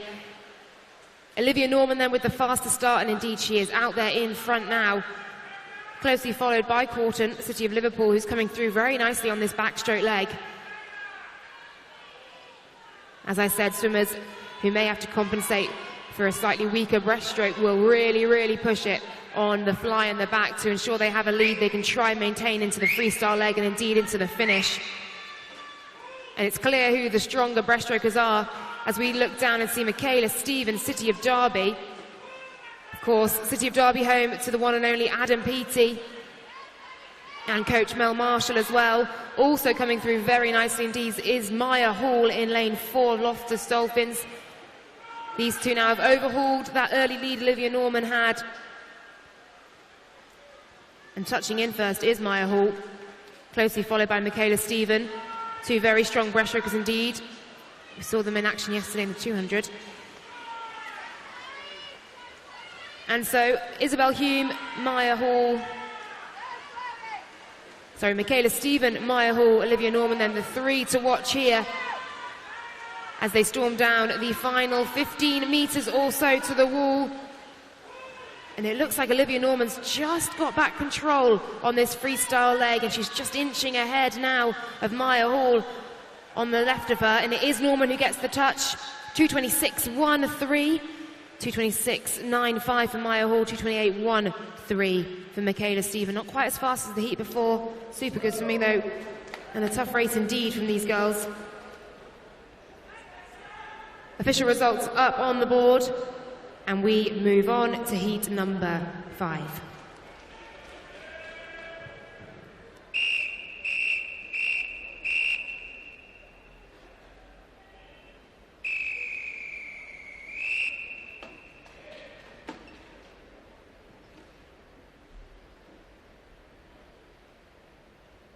Take your mark.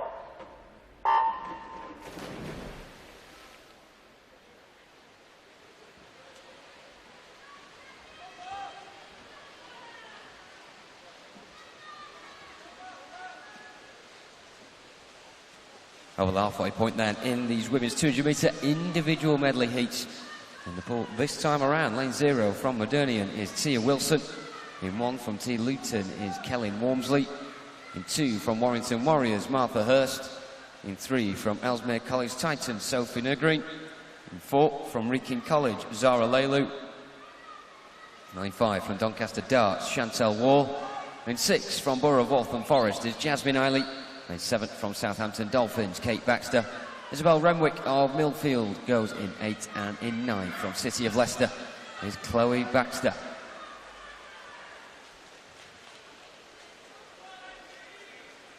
Some different variety of strokes going off here with the backstroke. You see in lane 4 and 6, Sarah Leilu and Jasmine Eiley looking pretty relaxed on the back. And Kate Baxter really giving it a good go, bouncing off the water almost as she comes up towards the halfway point there. She's currently in second to Jasmine Eiley next to her in lane 6 as they now go on to the breaststroke, but it's quite clear to see Kate Baxter has definitely got quite a lot of urgency about her, and you can see why, because she's coming to the breaststroke now. She does look pretty strong on this leg. Maybe they're thinking what's on the backstroke, give it as good as she's got, so she's in a good position when it comes to the breaststroke to pull even further ahead. Of course, easier said than done. Look at lane 8, Isabel Renwick of Millfield. She really is beginning to pull forward as well. Can't miss her in the bright orange and the green cap, and she's really pushing her up alongside Jasmine Eiley as we will come towards the final 50 metres and the freestyle. A couple we haven't mentioned on this stretch of 50. Zara Leilu in lane 4, who is currently in 3rd position at the moment. Chantal Ward just slightly off of the front 4, but maybe in touching distance to strike here in the last 50. She's going to have to do some work now though, as the kick is well and truly on. Sarah Leilu then in lane 4, level pegging more or less with Jasmine Eiley in 6, Kate Baxter in 7, and Isabella Renwick as well after 2 very good sets of 50 breaststroke are up there in 3rd and 4th at the moment, and still going strong. Kate Baxter, who's really giving it everything she's got, hammering the water as she comes in towards the wall, and it might be enough, you know. It is. Kate Baxter, Southampton Dolphins, really good swim, 2:28.5. In second spot, Zara Leilu of Wrekin College on 2:28.72. And Jasmine Eiley of Borough of Waltham Forest is in third position. But Kate Baxter there really, hammering the water coming in towards the wall, and it certainly paid off. 0.22 seconds in front of Zara Leilu. Jasmine Eiley in third. Confirmation on the scoreboard. Let's go to heat 6.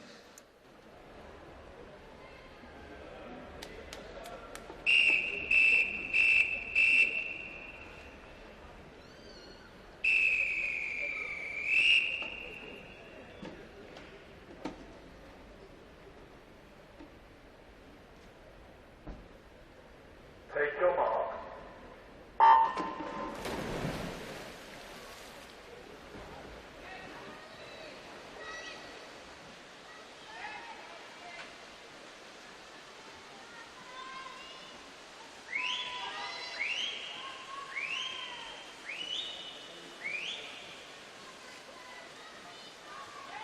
Where we go with heat number 6 in lane 0 from Kingston upon Hull is Elizabeth Hawkard.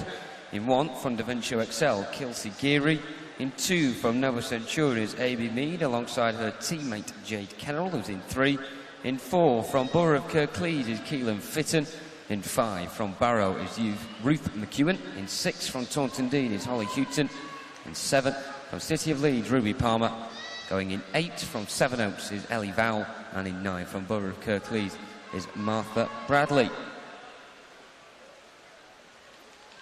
But we come towards the halfway point. Clear leader, Ruth McEwen in lane 5. Barrow, entry time of 2:25.23. Of course, the entry times are all not necessarily the personal best, but it's a good indication of what these swimmers are at this moment in time this season. And she is the second fastest seed in this pool on paper, with Keelan Fitton in lane 4 the fastest. And on the breaststroke now, she may have been in 4th on the turn, but she's beginning to propel herself forward up alongside Jade Kennell in lane 3 of Nova Centurion. As we look towards the far side as well, Ruby Palmer in City of Leeds in lane 7 is up around the top 4 positions, and just trying to break through from the backpack up towards the front is Kelsey Geary in lane 1 of Davencio Excel, who's currently in the middle at the moment.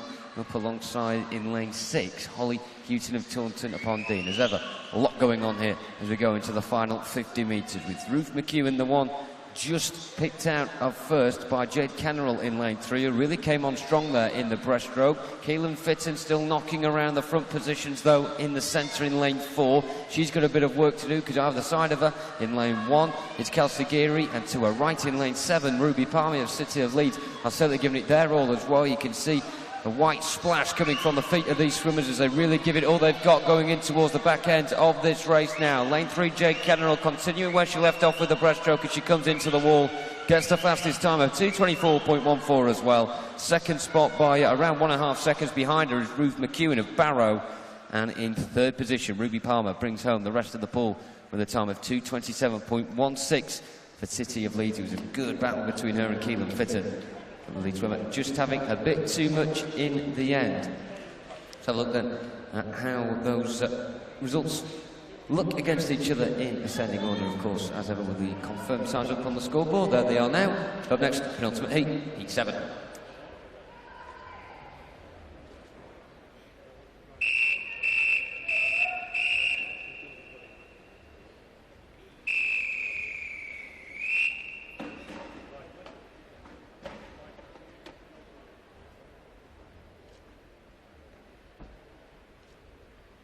Take your mark.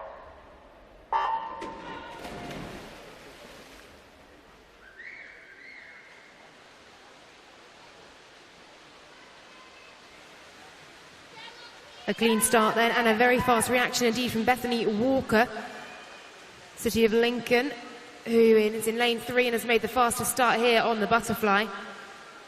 To run through the order for you, lane 0, Tilly Aaron, Doncaster Darts. Bethan Thomas goes in lane 1 for Davencio Excel. Anna Marley in lane 2 for Harrogate. Lane 3, Bethany Walker, City of Lincoln. Olivia Tatton of Northampton goes in lane 4. Jessica Frankland in lane 5 for Beckenham. Lane 6, Molly Francis of Mount Kelly. Lane 7, from the Borough of Kirklees, Millie Boulding, just 13 years old. Ellie Grant Borough of Redbridge, 16 years old. Charlotte Wren's in lane 9, City of Liverpool, completes the field. And after that fast start, it is still Walker who is in control of this heat as things stand coming into the breaststroke leg. She is followed by Frances of Mount Kelly, swimming in lane 6. Well, certainly she was after the fly leg. It's now all changed. That's the thing with medley swimming. It changes very, very quickly depending on straights. Still Bethany Walker out in front here, though. Olivia Tatton moving through, as is Jessica Franklin. Those middle 3 lanes, of course, as expected from the entry times to be the quickest. Of course, we are seeing here, though, PBs and can be beaten from anywhere in the pool. Heats can be won from lane 0 all the way through to lane number 9. Still, though, this very much Bethany Walker's race as she turns now onto the freestyle leg. Of course, these swimmers have had to sit and wait and watch all of the heats go before them.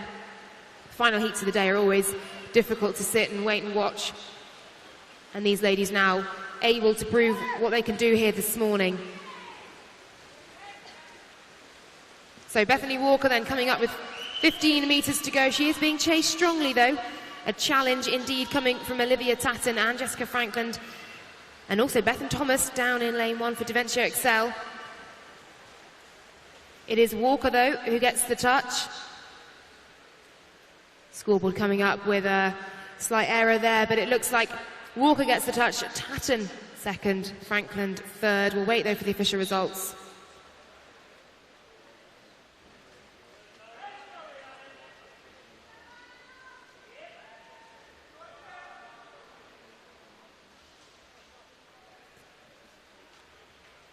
A few gremlins in the system. We'll just wait to iron that out and get the official results up on the scoreboard.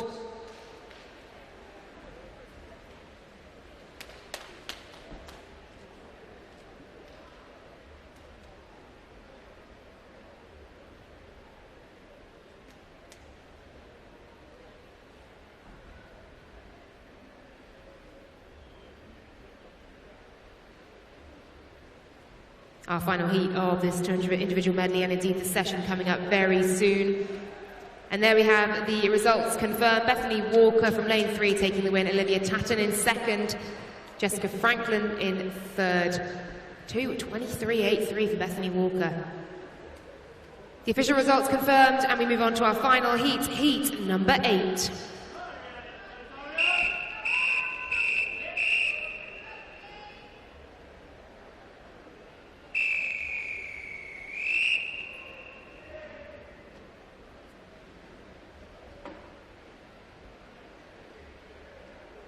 Take your mark.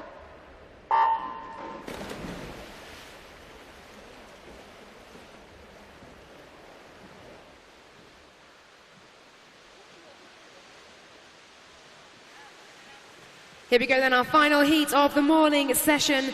Thank you to all of you sitting over there who stuck with us for the duration of all the heats this morning. Lane 0, Jessica Morgan of Southport. Lane 1, Sophie Barker, City of Sheffield. Lane 2, Alexandra Bartley, City of Birmingham. Lane 3, Katie Byrne, Havant and Waterlooville. Jane Brown swims in lane 4 for Newcastle. Alex Nagg, lane 5 for Ulverston. Rhiannon Bowen goes for Team Bath in lane 6. Lane 7, Daria Pomer-Kostic of Maidenhead. Olivia Heron swims for Stockport Metro in lane 8, just 13 years old. And Angarad Evans swims for West Suffolk in lane 9. And a fantastic start from our fastest entry time. That is Jane Brown coming in on 2:23.04. And Jane having a very, very good fly to back legs here. Turning onto the breaststroke now.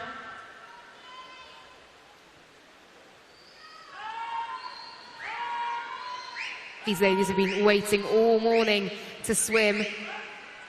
Tough indeed. But what a way to do it. Jane Brown out in front. It doesn't look like she's going to relinquish her lead at all here. Coming through nice and strongly as well. We've got Jessica Morgan in lane 0, clearly a strong breaststroker. And also Olivia Heron in lane 8 too, just 13 years old from Stockport Metro. having a super strong breaststroke leg here. Turning first though, Jane Brown. Second, Katie Byrne, Havant and Waterlooville swimmer. Daria Pomakostic 2 up there as well in lane 7. Olivia Heron there as well. Now it's all about the freestyle leg and who has the strength, the stamina and the speed left down this final 25 metres. Afterburn as well and truly turned on. All going Jane Brown's way though, she can relax, knowing she's probably done enough to make the final here. 2:22.37 for Jane Brown. Olivia Heron, that 13-year-old, touching in second, 2:25.89, and Daria Pomakostic taking third in 2:26.26. Fantastic swimming.